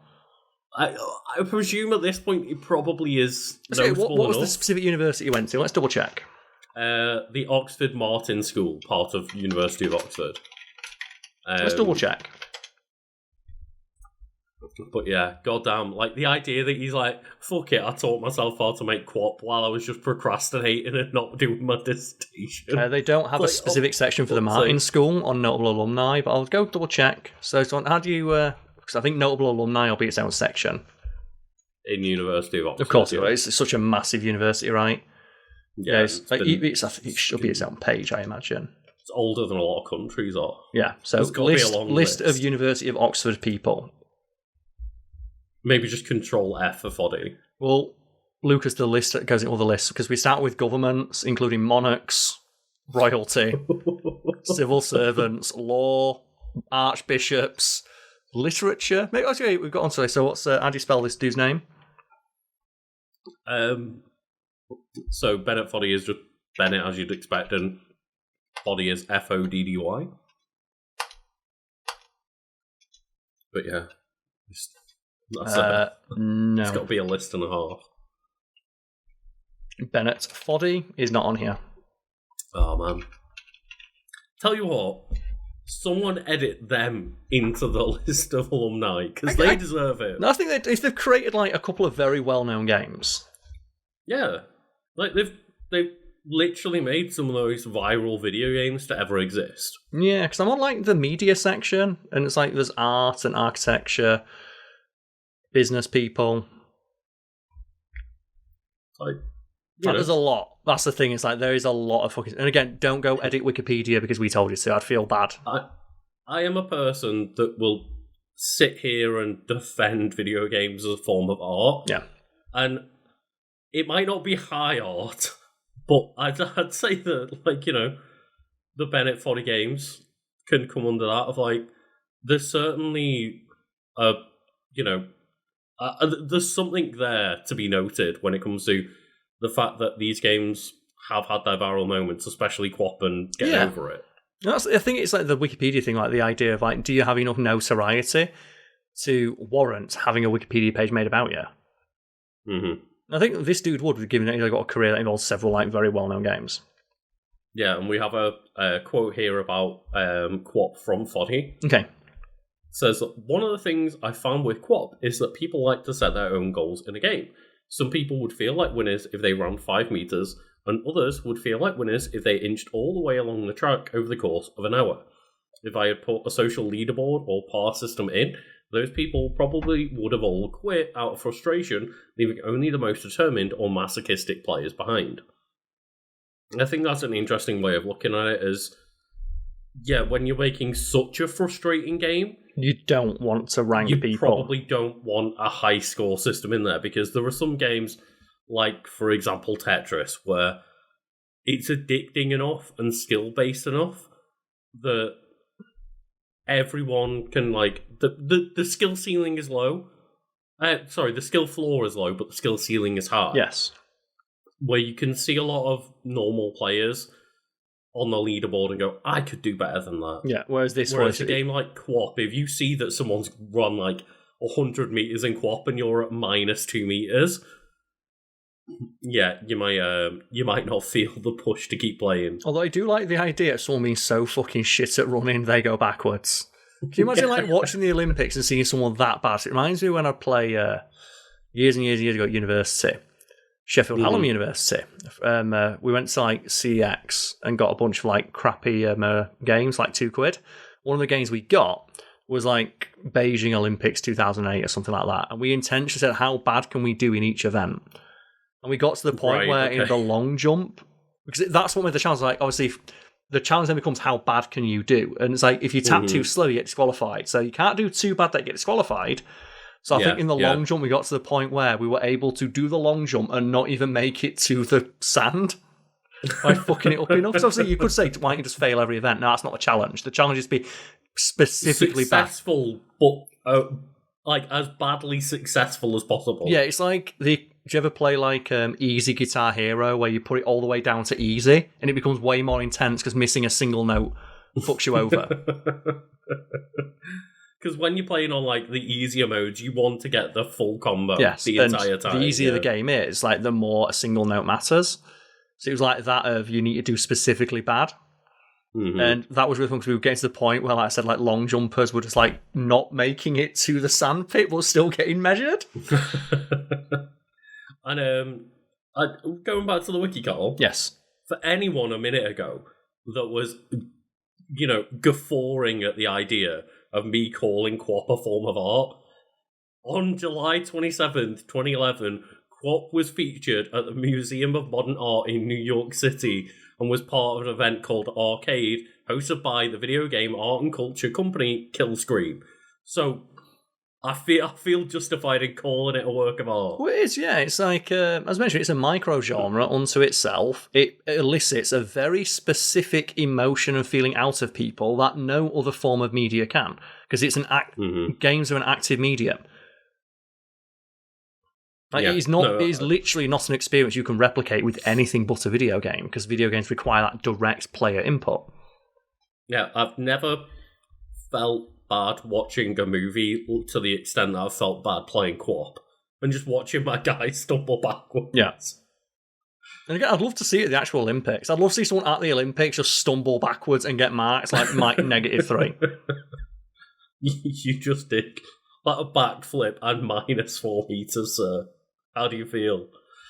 But it does say here that there's a Japanese speedrunner that holds the record as of June 2022 to run 100 meters on the game in 45.53 Okay, seconds. so it takes that long. So I must be thinking of another game where someone like went in and fucking just tool assist a speed run some similar game and broke the world record. Well, there are multiple sequels, including GURP, which is a rock climbing game. I've seen that one. There's Clop, where you're basically doing QWOP, but you're a unicorn. Controlling a horse or a unicorn. Yeah. Such a simple idea, but at the same time, like, its simplicity is what makes it so easily accessible, because within like 2 seconds, someone gets their hands on it and knows exactly... Like, the moment they like get their hands on the keyboard, press start, their character fucking just collapses in a pile and their leg starts like stomping forward one by one. Right? It's like, okay, I've got it. All you had to do was, go onto the website and go like, oh, hey, this is QWOP. So what do you do? It has in the corner, control with QWOP. And you press the buttons and you immediately collapse and fail and go, oh, okay, I understand what's happening now. And just like, I think that simplicity is a big part of the virality of their games, and just, it's awesome to see that they've become successful over the years. Like, I don't necessarily know how successful, but the fact that they've created that little like niche market for themselves of like these incredibly frustrating and difficult to play games that are hilarious and have that opportunity for and they have that virility, right? I think it's different, completely different video game. We're talking about Spooky Month. Like Presumably not. Puppet Combo. No. So they make like lo-fi horror games. But like specifically like with a really, really like crunchy VHS or faux VHS aesthetic. And the games are very simple. So simple, in fact, you can complete in like 3 minutes. But their gimmick is we make this games that have this very specific aesthetic. Mm-hmm. It's why, speaking of spooky games, I think even though they're not great games, the Five Nights at Freddy's games succeeded off that back as well. Of just, they're very simple. They have a lot of jump scares, but it's wild how big that universe got on. Like what is probably I think that is stretching the limit of what a video game even fucking is. Because that is like a game that has like the first one. I think is like literally one input. I think you might have like control over like 5 different things or something. I don't even think stuff moves in that game. No, it is. I mean, I think the only time you like actively see things move is when you get like killed by one of the monsters, right? Like the death animations. But even the monsters, like they'll only appear when you'll see them when you turn the flashlight on them if they're there. But they're just still objects. Yeah. But they have admittedly got a very striking visual design. It'll never stop cracking me up that the reason that guy made that game is he used to make like Christian, like educational games, and all the reviews he got like these fucking monsters are horrifying. This feels like a horror game. All of your character models are really bad and horrifying. So he just made that. I lean into your skills, right? Or lack of, in that case. Hey, failing upwards. Not bad. But it's like, I think that's about as close you can get to something not being a video game. So there's barely any player input. Yeah, there's not much to it, but that's part of the appeal, right? Yeah, the simplicity is part of the appeal. Yeah. Not an appeal that I like, but it's an appeal for many people, and it's had how many fucking games at this point? And obviously the later games are more complex. I will never understand how that series goes to fucking space. That first one is just it's not a game. Video game. No. It's also not something I would have imagined would have got as many sequels as it did. That's what surprised me the most about it. I can see why it'd be popular. I can see why it'd like spark a quick moment of virility. Especially like in the age that it got popular, in the age of like video gaming personalities on YouTube. I don't understand how we got like 6 sequels, a movie, and a rabid fan base who insists that the story is really good. Yeah, and I think a lot of that story being really good is that they were told it through game theory videos, right? Yes. Like they were, I think those videos like skyrocketed on that channel as well. Just it's fascinating. It's something maybe at some point we'll have to cover for Spooky Month one day. Yeah. It's an interesting. It's not an interesting video game to me, but it's an interesting story. Yes, and an interesting topic for someone to, like, as you said, like create something that would It might be the hardest anyone's ever milked 15 minutes of fame. Like that Hawk Tour girl, give it a good fucking go, but she just went for the immediately rug pull, which makes sense as well, right? Like her whole thing is like, what do you do to a guy's dick? Fucking rag that shit. Like there's no tomorrow. What did she do when she got 15 minutes of fame? She fucking went to town on it. Yeah. She just went for we not as well not being facetious here. I genuinely I respect how much she milked that 15 minutes of fame. Because she near exclusively just grifted idiots. I do not respect the crypto rug pull at the end. I do, because she got idiots with it. Fair. As well, remember, Lucas, how she got away with it, where she went on a podcast or like a Twitter Live or Twitter Spaces discussion, and when she got asked to like, did you do a rug pull, went, I'm feeling pretty tired, guys, I'm going to bed now, and just literally logged off for 2 weeks. And just like didn't come back. And it's proof that if you don't want to deal with like stuff, you can just go to bed. And she got away with it because she logged off and just didn't do anything, and eventually people forgot. She made enough money to not need to be online anymore, I guess, or at least not very notable online anymore. And she's still going. Yeah, she just made enough money, waited for the story to turn on another person and the internet to forget about it, and just went on with it. Said live on air just went, I'm tired of talking about it, so I'm going to bed. When the thing is asking, like, did you scam people? So I'm going to bed. I don't want to talk about it. I wish more people respect that move. I wish more people embroiled in controversies just said, fuck it, I don't want to talk about it anymore, rather than putting their foot in their mouth. Yeah. Remember that lady who released like the I Don't Diddle Kids song? Yeah. Imagine like how much better her reputation would be right now if instead of that she just went to bed. I cannot get over that video of like, well, my lawyers told me not to talk about anything, but they didn't tell me I can't sing. It's great. Imagine if she said, she just said, I'm tired, I'm going to bed, and just logged off for 2 weeks. Yeah. If she just listened to her lawyers and just fucking went to bed. Imagine paying a lawyer and they give you like, here's a list of things that you do to avoid anything going wrong, thinking, no, I paid you like $5,000 to figure this out, but I know better. So like a law degree, right? I found a loophole in my lawyer's defence of me. I would love to like study the brains of like people who reach that level of like internet brain rot. She talks about there's a like Louis Theroux doc about it, right? Where there's this guy on camera just saying obnoxious, obscene, awful things, and Louis Theroux's just filming him.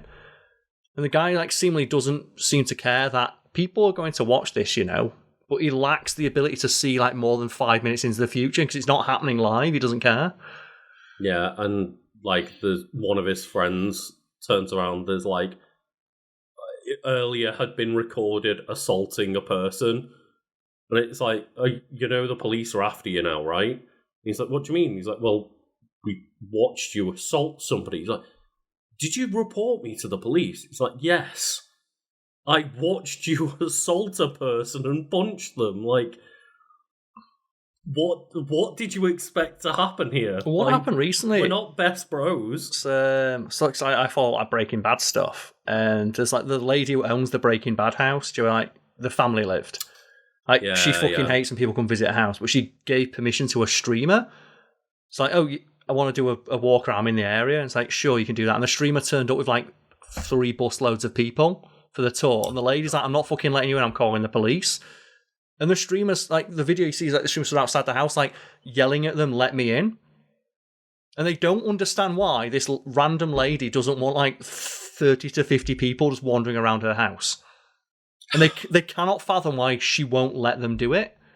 Or why she's like calling the police when there's like a bunch of people outside her house yelling at her to get into her house. They can't understand what about their behaviour someone would find objectionable. Oh, you gave me permission. It's like, yeah, I gave you permission. That's something fascinating, right? I'd love to just... Like, the thing is, you had to interview with the people, though. You wouldn't be able to explain it. No. I'd love to just, though, pick the brains. It's that weird thing, right, of like, obviously a lot of people will just meme on it and be like, oh, it's main character energy and stuff like that. And it's like, yeah, I can understand why people just, you know, sum it up like that, because it's hard to sum it up in any other way of like, what do you think gives you the right, like, really? Just, it's bizarre. It's just because everything moves so quick these days. Like, we talked a lot about virility. Like, not virility as in, like, you know, fucking getting a lass pregnant. Like, virality, I should say then. Virality. Yeah, virility is probably the wrong way to describe it. Like, virality of how quickly content can go massive, but how quickly it can fade away. I imagine it's sort of like celebrities of like, you'd hear like after like 10, 20, 30, 40 years in the public eye, celebrities just go fucking crazy, right? They just become completely detached from the reality of everyday life. That seems to happen now in the space of like months. Or in some cases, days. Like, do you know when people go like super fucking viral? And within like 2 days, they're like, okay, I'm going to get a record deal. Or acting like they're the biggest shit on earth. Kind of the opposite recently of like, you know, the internet's latest like breakdown. Who's this? Of just, there was a content creator who I wasn't familiar with, but they were caught like front row at a memorial for Charlie Kirk, and was like, I just don't, you know, I don't align with them. I'm not a MAGA person. Then? I was just, you know, grieving a person that passed away and honouring their life, and it's like, why were you honouring their life, though? Surely you were lying with it was just, like, the immediate downfall within, like, seconds, right? Like, You've been surrounded by yes men for that. and people who agree with you for so long that the idea that you do something that would upset people or that you wouldn't be able to talk you out of is alien. Mm-hmm. And obviously, I'd hope that myself and you have not ran into this, but I am aware of times when I've been less than aware of other people's like feelings about stuff that I'd say and do. Yeah, and I try and reflect upon those and move forward, keeping it in mind. And I do find I am quite grateful that the viral success I enjoyed was after I'd like been to university and kind of been humbled by life of working a shit job and toiling away in obscurity doing an online content creation job, where it gave me the what's the word now? Not the awareness, but perspective. It gave me the perspective on how short-lived success could be. And you can probably recall when like Fact Fiend was taking off, I never acted under the assumption that it'd be popular for a long time. I mean, it's really funny as like a person that wasn't really keeping an eye on Fat Fiend when it first started, of like, you just didn't really bring it up. So I was unaware that it even, it even blew up at any point. Like, you just didn't want to talk about it. And not in a way that, like, more that you didn't want to, like, brag about it, right? Yeah, because I always saw it as just another job. And I'd hope that I'd maintain some of that humility. So there's probably some points where I got high on my own supply, as a lot of creators do. But at least you've used those, like, small moments as, like, lessons, right, to learn from rather than doubling and tripling down.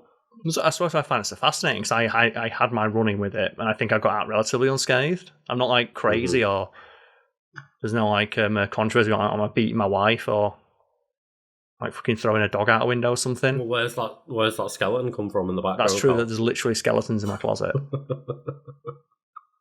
Now, what's the wildest one for you then, in regards to like the crazy ass downfall? Is it like the person who just like threw their dog out the window? I don't remember that one. Yeah, the streamer who or the streamer on camera who just like gave their cat vodka. I remember the one who like launched the cat across the room. Oh yeah. I didn't remember the vodka one either. Yeah, giving the cat vodka. Oh, it'll be fine. I think nothing's ever going to top the person just on camera. Like, I don't diddle kids. I think everyone's playing for second place when it comes to like just like crash outs. It's just that moment, as the Always Sunny fan that I am, of like, holy shit, the Frank Reynolds "I Do Not Diddle Kids" song. It became reality. It's the most legendary of all of them. Yeah, it's just, how did something such a stupid, dumb joke make it through what you'd hope would be multiple layers of like editors and friends and family? You'd be like, this is a bad idea. Oh no, I meant like the joke in Always Sunny that is like bereft of all possible reality. Like, this is a cartoon character at this point, and it still happened in real life. So I think that's interesting. My point of like, how would it get past this? The only one I could think of that I'd love to be a fly on the wall, just to see like how many steps there were to it being a thing, would be when Logan Paul filmed that body in the Japanese forest. I would love to know how many different moments he had to not post that, because but I think that's more on an individual level, whereas he must have gone there with like an editor or someone, like he's in the video with other people. I would love to know how many people told him it was a bad idea, or if he did tell him it was a bad idea, or if he had any self-awareness whatsoever when he was hitting post, because they edited a thumbnail. They made a thumbnail.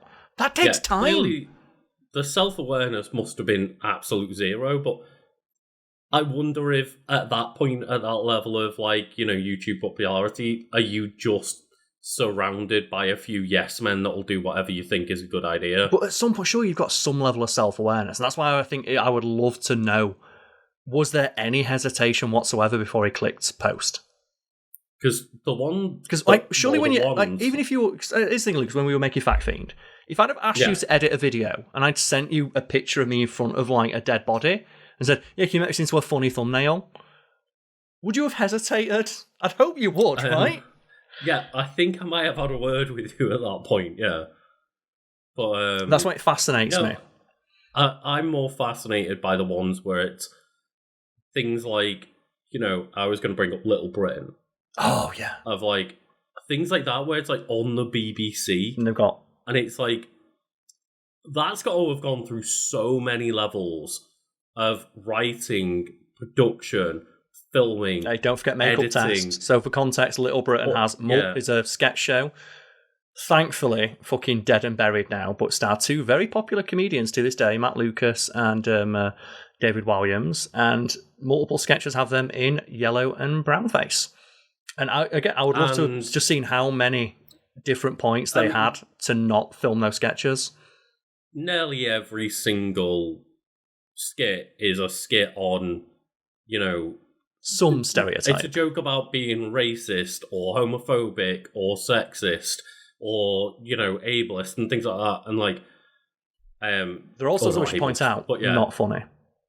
None of them are funny, but extremely popular shows, similar with, like, there was, like, Come Fly With Me, was it called, as well? Even more like, racist. That one afterwards. Somehow. Which was even more racist. Like, more racist than Little Britain, which had a character whose gimmick was to vomit when they realised that foreign people made the food that they ate. Yes. And just let that sink in. That's the joke. The joke is that the person's racist. Isn't that funny? And you would have people... that they vomit because they eat foreign food. And with it being a sketch, sketch show where they have the same recurring characters, you would have audiences erupting in uproarious laughter when that character appeared on screen, and you'd have, like, a little Indian girl come in and say, "Oh, I made that cookie you just had," and laughing like hyenas as they sprayed fake vomit onto this little girl. Because the joke is that old lady is racist. And then, they made a show that's more racist than that. But could you believe it? One of the main characters is just Matt Lucas in blackface. And that's... many of the characters are just them in different forms of various colour faces. I would absolutely love to be... Similar to the Logan Paul example, I want to know how many moments they had for someone to be like, hang on, is this going to fly? All I can think in my head, I mentioned it before I'm imagining, like, Matt Lucas and, like, Dave Williams in the makeup chairs as they're putting, like, the brown face paint on, just giggling. Or they're putting on, like, the makeup to be like, I can't remember where they were from, but, like, they do Japanese, East Asian, they do Japanese tourists. And I'm thinking, like, at what point, like, was it the point where they were painting their skin, or was it the point where they were putting the tape on their eyes? Yeah. Or, like, at what point did they look in the mirror and think, this is a character that's going to make people laugh? This is perfect, yeah. So that's the thing, like, how many steps are involved in that? It's like, not only have they got to write it, rehearse it, script it, they've got to bring, like, imagine as well bringing in a fucking makeup artist. Like, what do you want me to look like? Well, I want you to make me look Asian. Okay. It's like, put more tape on my eyes. Like, keep putting the paint on, please. It's not dark enough. It's not racist enough. And... yeah, the BBC, our tax money went to funding those shows. Yeah, it's right if anyone's wondering, well, surely those guys aren't popular anymore. They write children's books. Well, David Williams recently had... bad children's books. Bad children's books. Like, David Williams has had recent success with children's books over the past decade, but they went into children's books, I believe, because they were out of popularity. Trying to sanitize their image, yeah. They recently, I believe, there was, like, in the past couple of months, a story of them being, like, taken off of filming for a Christmas special for one of the panel shows, because they filmed them, like, 6 months in advance. And I believe it was for doing Nazi salutes. I can't quite remember. Cool. Do you know what I'd like to do? I'd like to bring up and say, presumably there is defence for doing something like that. I'd be like, it's our artistic freedom as an artist. Like, okay, what's the joke? What's the joke you're making there? It's like, I'd love to, like, break down those sketches. Like, what is funny about this? Are we drawing attention to the fact people are racist? Okay, and what's the commentary on it? Because at some point, you're just making racist content and people are laughing at it. Like, did you not, like, at any point think, is this emboldening the kind of people we're making fun of? No, you didn't, no. No, and I'm trying to look on Google. So again, I'd love to just... No, yeah.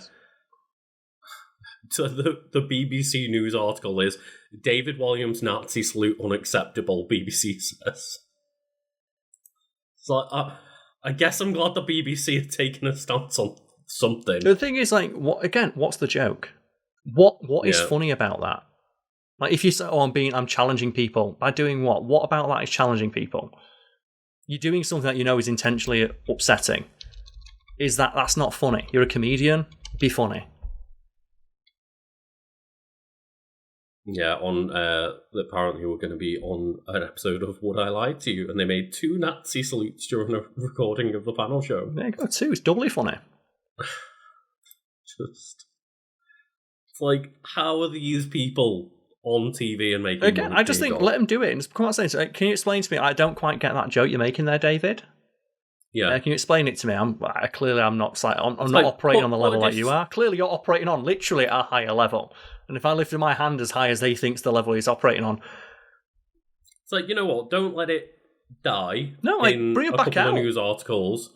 What you should do is release the panel show with the salutes in it and put a disclaimer at the start of, like, we do not approve of this. No, you don't put a disclaimer. Look at what you do. Look at what a fucking cunt this dickhead is. You don't put a disclaimer in. What you do is you zoom right in and you put that, and you take that screenshot and you put it behind David Walliams every time he tries to sell one of his children's books. Yeah. And look, I don't say that word often on this show, but I think it's applicable here.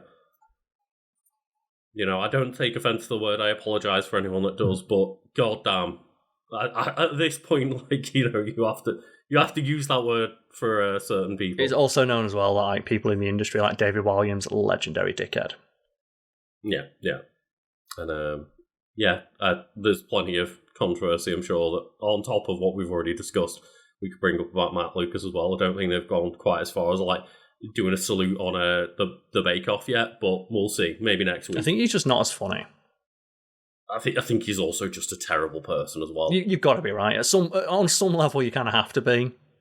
When you're making sketch shows like that, yeah, I don't think you can be a decent human being and be making quote-unquote comedy like that. That's what I imagine now. Just like, again, be a fly on the wall for the casting thing of, like, okay, we need, like, a little Indian girl to come in. And you're casting this. Oh, is this your first acting role? Like, yeah, okay. You're going to be in a comedy sketch. Okay, what's the sketch about? Like, presumably your parents would have been there. Well, the joke is that my character, me, is a racist. You might notice that all the characters I play are like that. It's a joke, trust me. And I'm going to vomit on your daughter. Because the joke is that my character finds the idea of eating food made by your daughter so objectionable, it causes them to immediately vomit. Isn't that funny? Like, and Karl is not exaggerating. I'm not exaggerating. That is a literal sketch that has happened in that show. It's a sketch that was multiple times, because just the joke is that. It's like, what is it, the lady who... but I mean, like, you're being very specific of, like, there is literally... That's the one that sticks out in my head, because... With some of them... like, a little girl makes cookies, and it's like, yeah. There's one sketch where it's, like, a university, like, administrator, and they'll bring someone in who has, like, some sort of... they look different in some way. So, for example, a guy with, like, bright red hair. And the joke is that, like, oh, I'm going to call up Martin to say that you're here for, like, I don't know, an extension on your dissertation. And they try and describe the person. And they'll describe them, like, first, like, oh, you know, like, they've got a big smile. Everyone knows this person, like, nice and jolly. And they start, like, getting more and more specific about the abnormality or perceived abnormality. And then, like, obviously that joke, you can only do the joke for so long until you have to get more and more extremes. To get to the point where people in wheelchairs start coming in. And people with, like, you know, physical deformities. And all they do is, like, the joke is that they just describe their, you know, perceived difference, and that's funny. Yeah. But I think in that situation, because a lot of the actors they brought in, the extras, did have those, like disabilities and stuff. At least they're adults. And it's like, if you're an actor and you got one arm, it's like, what am we getting cast at the guy with one arm? Okay, fine. Yeah, like, when it's like children, exposing them to just the, like, you can protect their innocence for a bit longer, right? Don't, like, just open them up to the idea that, yeah, there are people out there who are so racist, they would refuse to touch anything you made, and we're playing that for a joke. Yeah, and anyway, that was Bennett Foddy, everyone. No, that's why I feel bad. Oh, maybe we should read from the wiki more. Maybe we should. maybe we shouldn't go on so many tangents. Oh, dear God. But yeah, I mean, going back to those games for a minute. Okay, go for it. And that, like, I just think it's so special that we can have this developer and other developers like out there just making just weird stuff, right? Like, this year has been a fantastic year for indie games in general. Like, I think by front run for Hades 2 came out like 3 days ago, and I was like, fuck yeah, Hades 2. I mean, one of my favourite games I've played in years is Clair Obscur Expedition 33. And then I'm in the middle of playing Silksong. Hades 2 has just come out. Like, Baby Steps is another great example of just, here's a person that has got a small team that is dedicated to doing whatever the hell they want. And in this case, whatever the hell they want is dumb man can't walk. I'm a big fan of creatives who have like a very specific niche and just want to keep making things in that niche. I think it's like Weird Al making parody music. You have what Smooth McGroove doing like vocal covers, and all the people who like of his ilk who make songs like that, like people who do video game covers. They've found one specific niche and they just like doing that one thing and specialize in that, and they hone their craft and just get better and better and go from strength to strength. And it's nice to see someone enjoying something that is so specific that it has to be a passion. Like, that's the thing, if you told me back in, like, college or whatever, oh, did you know that the guy that made this dumb co-op game is going to continue to make dumb co-op games for the next 17 years? It's excellent. Yes, but at that point, it's like, that's a passion of that person to make... If not those games, like to create games that elicit the response, like games like something in a similar vein. Yeah. So I imagine it's not specifically making like games that control in a strange or obtuse way. It's more about like the audience reaction to those games. But I think it is making games that are punishingly difficult to control and also are dumb. It's like, think even about like getting over it, like controlling that hammer or whatever that they use to climb, like that was a ball ache. And same with Baby Steps. And I just love the fact that we can get somebody who's like, you know what, I'm going to do this in a different way each time, but I'm going to make really asinine punishing games that are bollocks hard to control, and that's just going to be fun. And imagine as well being like the world's foremost expert on that. I think so. We were covering like alumni of like universities. Some of the alumni, like they're experts in super niche fields. But I imagine that, hey, if you want to speak to someone who's like an expert on this really, really obscure, obtuse topic, you need to call them in. If this, it's like, okay, we need who's the expert on fuck ass locomotion in a video game? Bring him in. Like, poorly controlled video games that feel good to be poorly controlled. Like, it's such a weird thing to have to describe. It feels almost oxymoronic, right?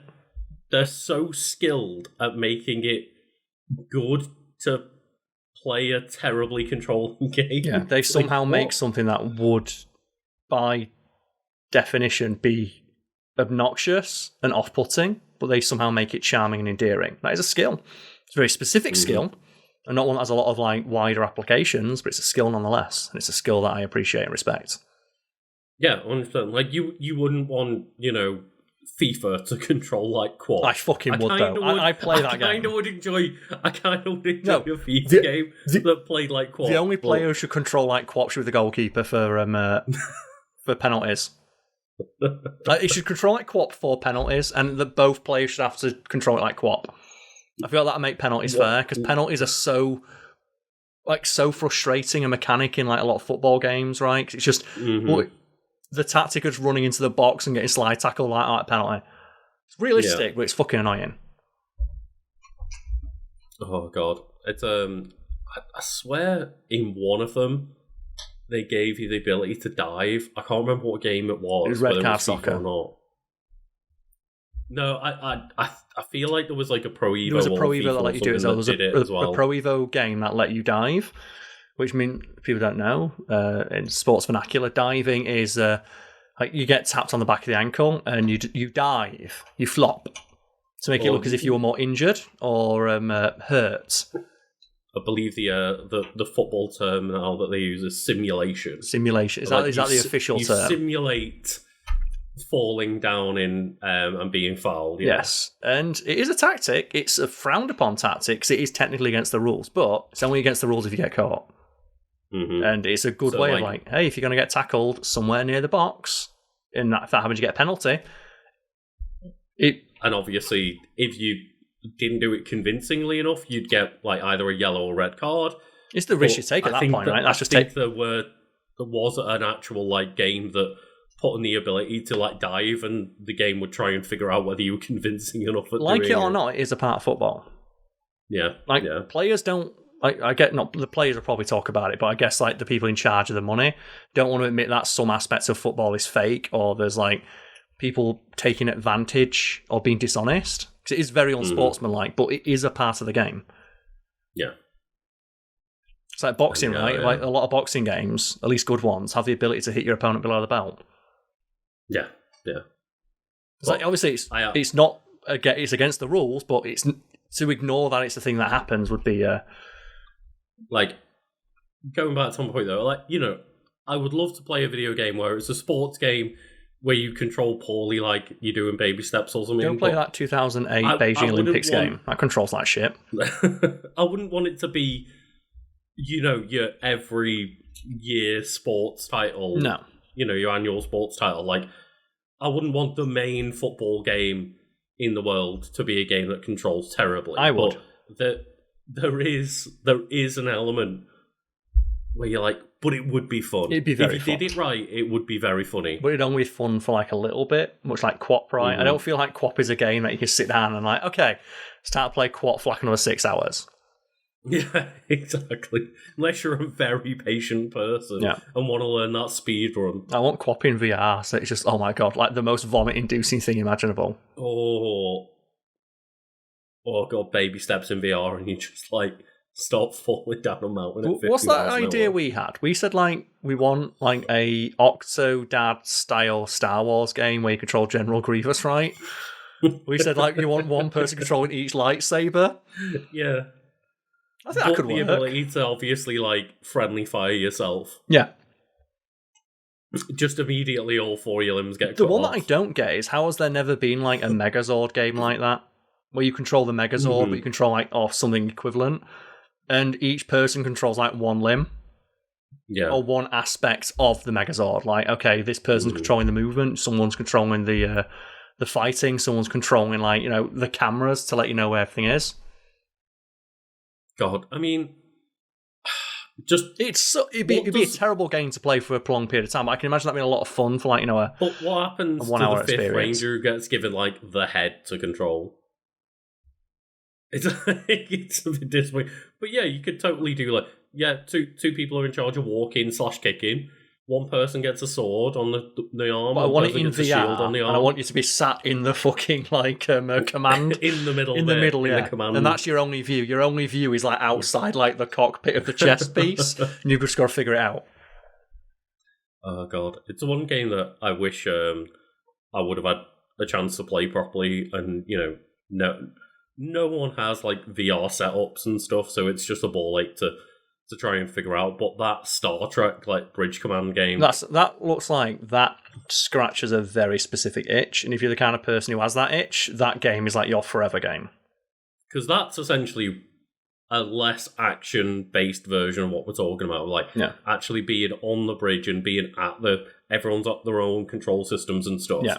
You're all in charge of a niche thing, but it would be funny if it was just, fuck it, make it powerful. Like, give me the option to have my balls out on the bridge. The Burnout Paradise tech. It's like, Commander, your balls are out. It's like, yes, I'm stunting on the aliens. So everyone remembers the 360 Uno Kinect days. Were just, oh god, no.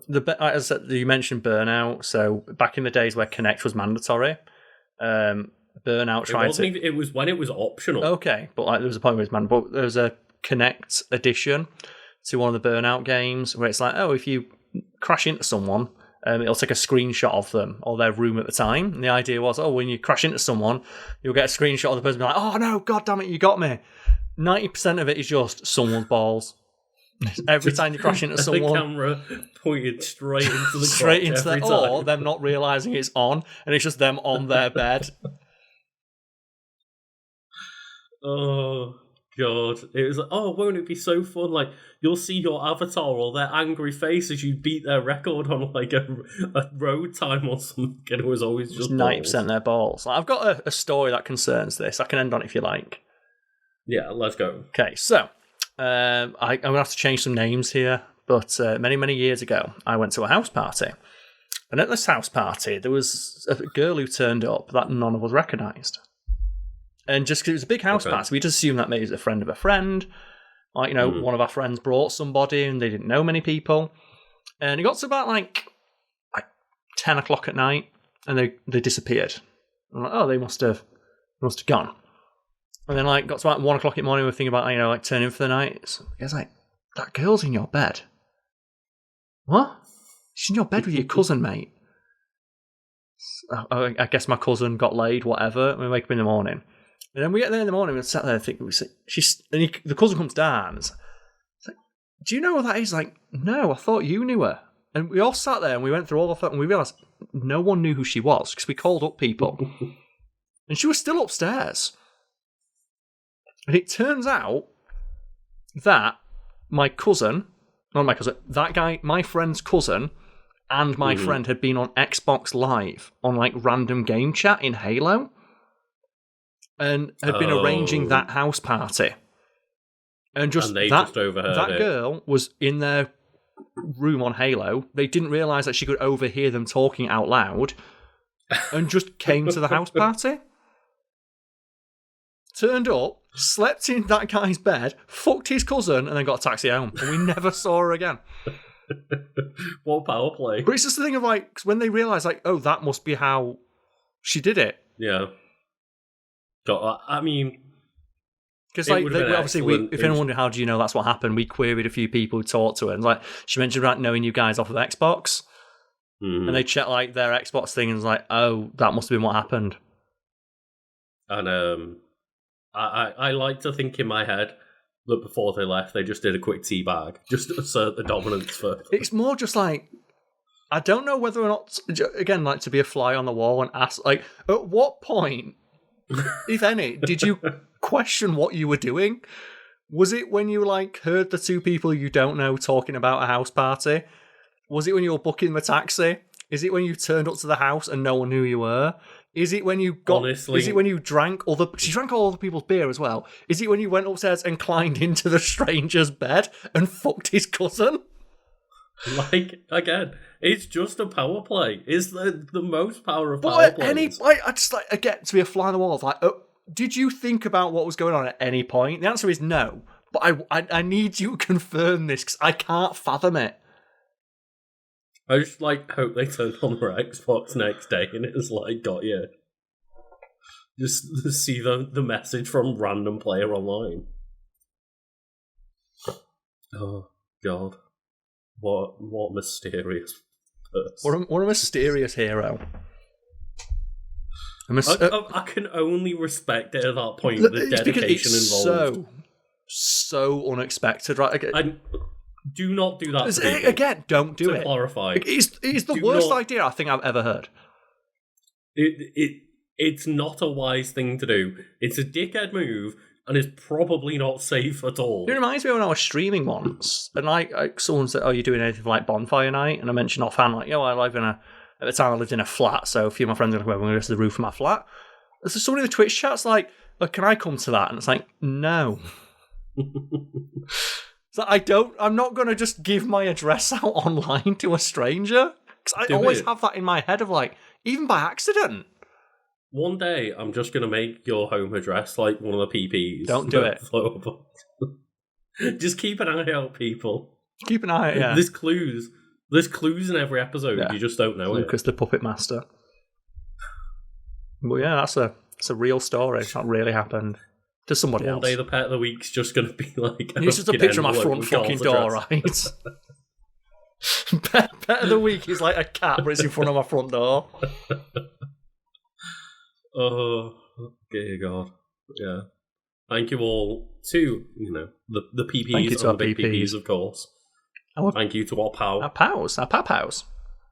Pets of the week.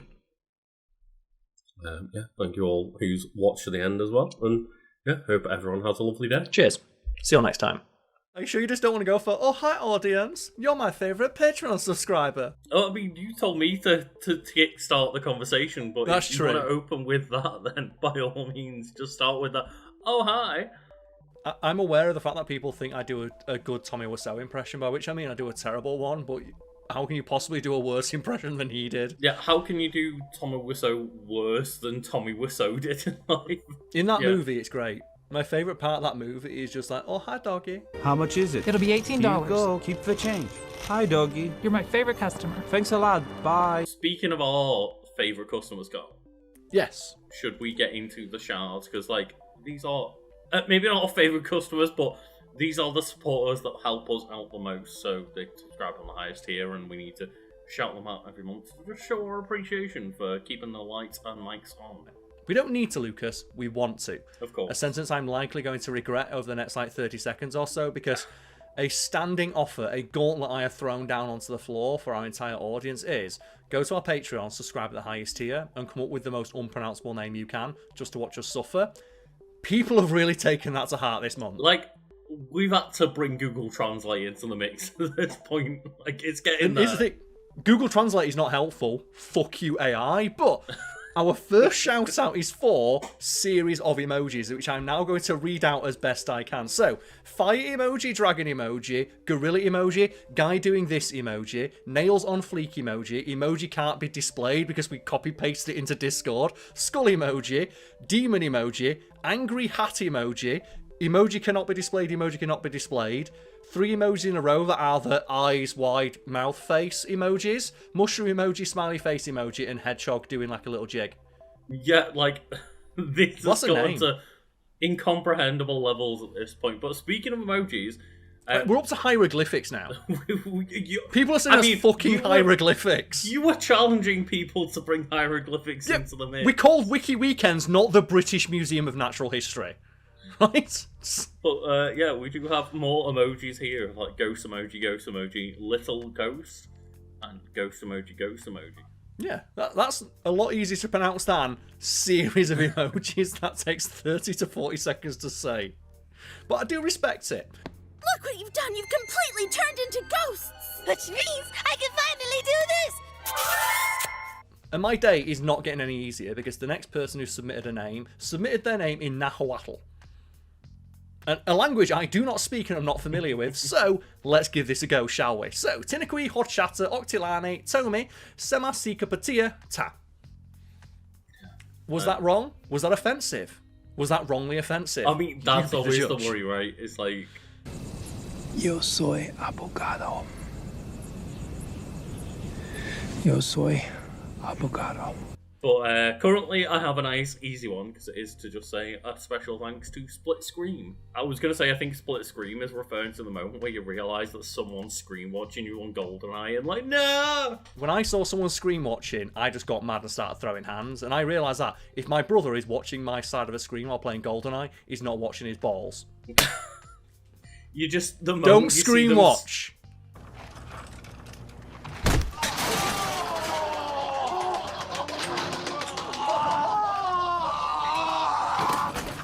The next person to shout out is Rosalindis Memphis. And I do need to apologise, because this person has supported our Patreon for a while, and I keep trying to specifically put in a clip from the song Walking in Memphis, because that's the only song I'm aware of that has the word Memphis in it. I have tried putting in the original version. I tried putting in the Nightcore version. I tried putting in the version that, the German, techno band Scooter did. Every time it gets us, copyright struck. So I'm really sorry. I was going to say, is this the song that, every month I see a copyright strike against then? Yeah. From Mark Cohn, yeah. And every time, because I think I try and do a nice little personal shout out, either via video clip or the little conversation myself and Lucas have. We want to let all of our supporters know, who support us at this tier, we appreciate you. Here's a funny little bit. Exactly. That's effectively sponsored by you. I can't do that for this person. I'm really sorry. We'll continue trying, I guess. But yeah. It's to the point where I'm thinking, should I just record it myself? If they're going to continue to be a supporter, just do a really bad cover of it. And Karl, I know that this is going to be a little bit spoilerific for you. Okay. But for the next person, I do want you to put in a certain, a certain character. Maybe not a certain clip. But we are spotted once again by Lucille de Steele. And I've mentioned a couple of times, I don't know whether this is a One Piece reference of having D as like a middle initial, but I have recently watched an episode where Monkey D. Garp goes on the most rampages of rampages and shows off why they are the hero Garp. And if you can just any clip of Monkey D. Garp, just be Monkey D. Garp.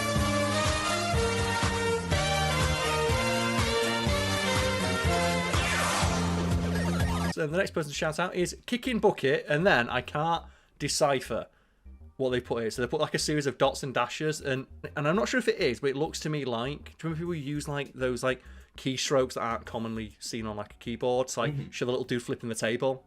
Oh, okay, yeah. It looks like that, but like more abstract, or it might be Loss. And if it's Loss, fucking well played for getting me with Loss. I can see more flipping a table, so I guess just like, put your favourite clip in on table flipping. Oh, it's got to be something from Magic the Gathering, right? Oh, God. I don't understand how people with such an expensive hobby would dare to flip a table with their on. Right? It'd be like flipping the table with your newborn baby on it. The baby's probably more reasonable, right? You can make another one of them. You can make another one. You can't get another like Black Lotus, can you? Anyway, speaking of babies, we've got to then shout out Fallopian Starship Return to the Womb. Like, this name gets longer each month, and I'm starting to think they're trying to tell us a short story in the most abstract manner possible. Fallopian Starship, that's like, it's a name. A thing we mentioned in Wiki Weekends is band names. I would not buy that band's album, I'm sorry. I'm a fan of, or used to be a fan, I haven't listened to them much in the past few years, but I'm a fan of Cobra Starship, so that's what it always reminds me of, like just the Starship being the second part of the name. And you mentioned Cobra Starship, Lucas, and I just have to say, I'm putting in a picture of their like first album because it's just the 2010s distilled. I won't put a clip in because copyright. If Mark Cohen gets us, Cobra Starship certainly will, because I bet they've got no fucking money coming in anymore. I think Cobra Starship might be an encapsulation of 2010s, like the pop punk movement. Like, it's 2010s as fuck. I literally still have that haircut. Right? And I got this haircut in the 2010s. The next person to shout out is simply Daddy Grunt. Which all I can imagine from that is the grunts from Halo, but just a big grunt. Just the daddy. To be fair, like, did you ever play like Halo Wars? No, well, I played a little bit of it, but not much. So one of the DLC characters of Halo Wars and RTS, was it a daddy grunt? It was Yap Yap the Destroyer, who's like the grunt commander, and he's like the leader of the grunts, but his backstory is he didn't want to be, but no one else wanted to be harder than he didn't want to be, so by default he became the leader of the grunts. He's like, I don't want to be the leader of the grunts. Like, what, how noble and modest of you, leader of the grunts. That is such grunt energy, that's perfect, yeah. Do you want to give us a riddle before I then go to Google Translate on this one? I do, yes. So the final person to shout out before Lucas embarrasses himself so much is Be of Awesome. Okay, riddle time. What lies on the ground 100 feet in the air? Answer in my Patreon bio. We've not looked this up because I do like riddles. I'm not able to really figure out what this one is. Mm-hmm. What weighs 6 ounces, sits in a tree, and is very dangerous? A sparrow with a machine gun. Yes, of course. Now, it's a good riddle because I can't immediately tell what it is, and we don't want to take up too much of our audience's valuable time. But I do appreciate them sending a riddle. I'm unable to answer the riddle. Like, we're being honest. We could have looked it up. We could have pretended not to know and then like come up with it on the fly. We're being honest. We don't know the answer to that riddle. So thank you for, providing us with a little mind bender there that we can't figure out. I mean, maybe the comments can guess the answer to the riddle, and then next month we can reveal it in the shout out. Yes. The time has come. I've had to cheat and use Google Translate because this one was submitted in almost entirely either like kanji or katakana. I'm not sure which one it was, but in Japanese. Spoilers, we don't read that language. We don't. Like, to me, I read that and think, that is the name of, like, a video I listened to when I was an edgy teenager and, like, somehow fell into listening to Toho remixes. And it's just like, is that the name of, like, a Dematori song or something like that? So, also, someone's going to lose their shit to that reference, and congratulations to that person. I'm going to butcher the absolute hell out of this one. But I guess that's what we're here for, Karl. So, Atlin wa kimi ga kono rukasutu desu stranen ka Hideo Kojima Hideo no butunda kiaro made tokushu doga o kami kake kaganana hishi no patsuhon shu to shite kara Mawari Suno o Kikikatu Kimi no Patron no Shoutoutu Wakuni Katakata Toroku Shita. So bear in mind, I got paid to say that. I tried. I am also, keep sorry. in mind, Lucas is the one who watches anime all the time. My Japanese pronunciation would be way worse. That's a rough one, but, you know, we just fully appreciate the support, and that's why we're willing to make idiots of ourselves at the end of all these videos. We also appreciate as well just the continued effort expended by our audience to troll us in ever more creative and interesting ways. Goddamn, we need to slim these down because this is approaching a 20-minute recording mark. It's fine. A third of a video. Goddamn. See you all next time. Hell yeah.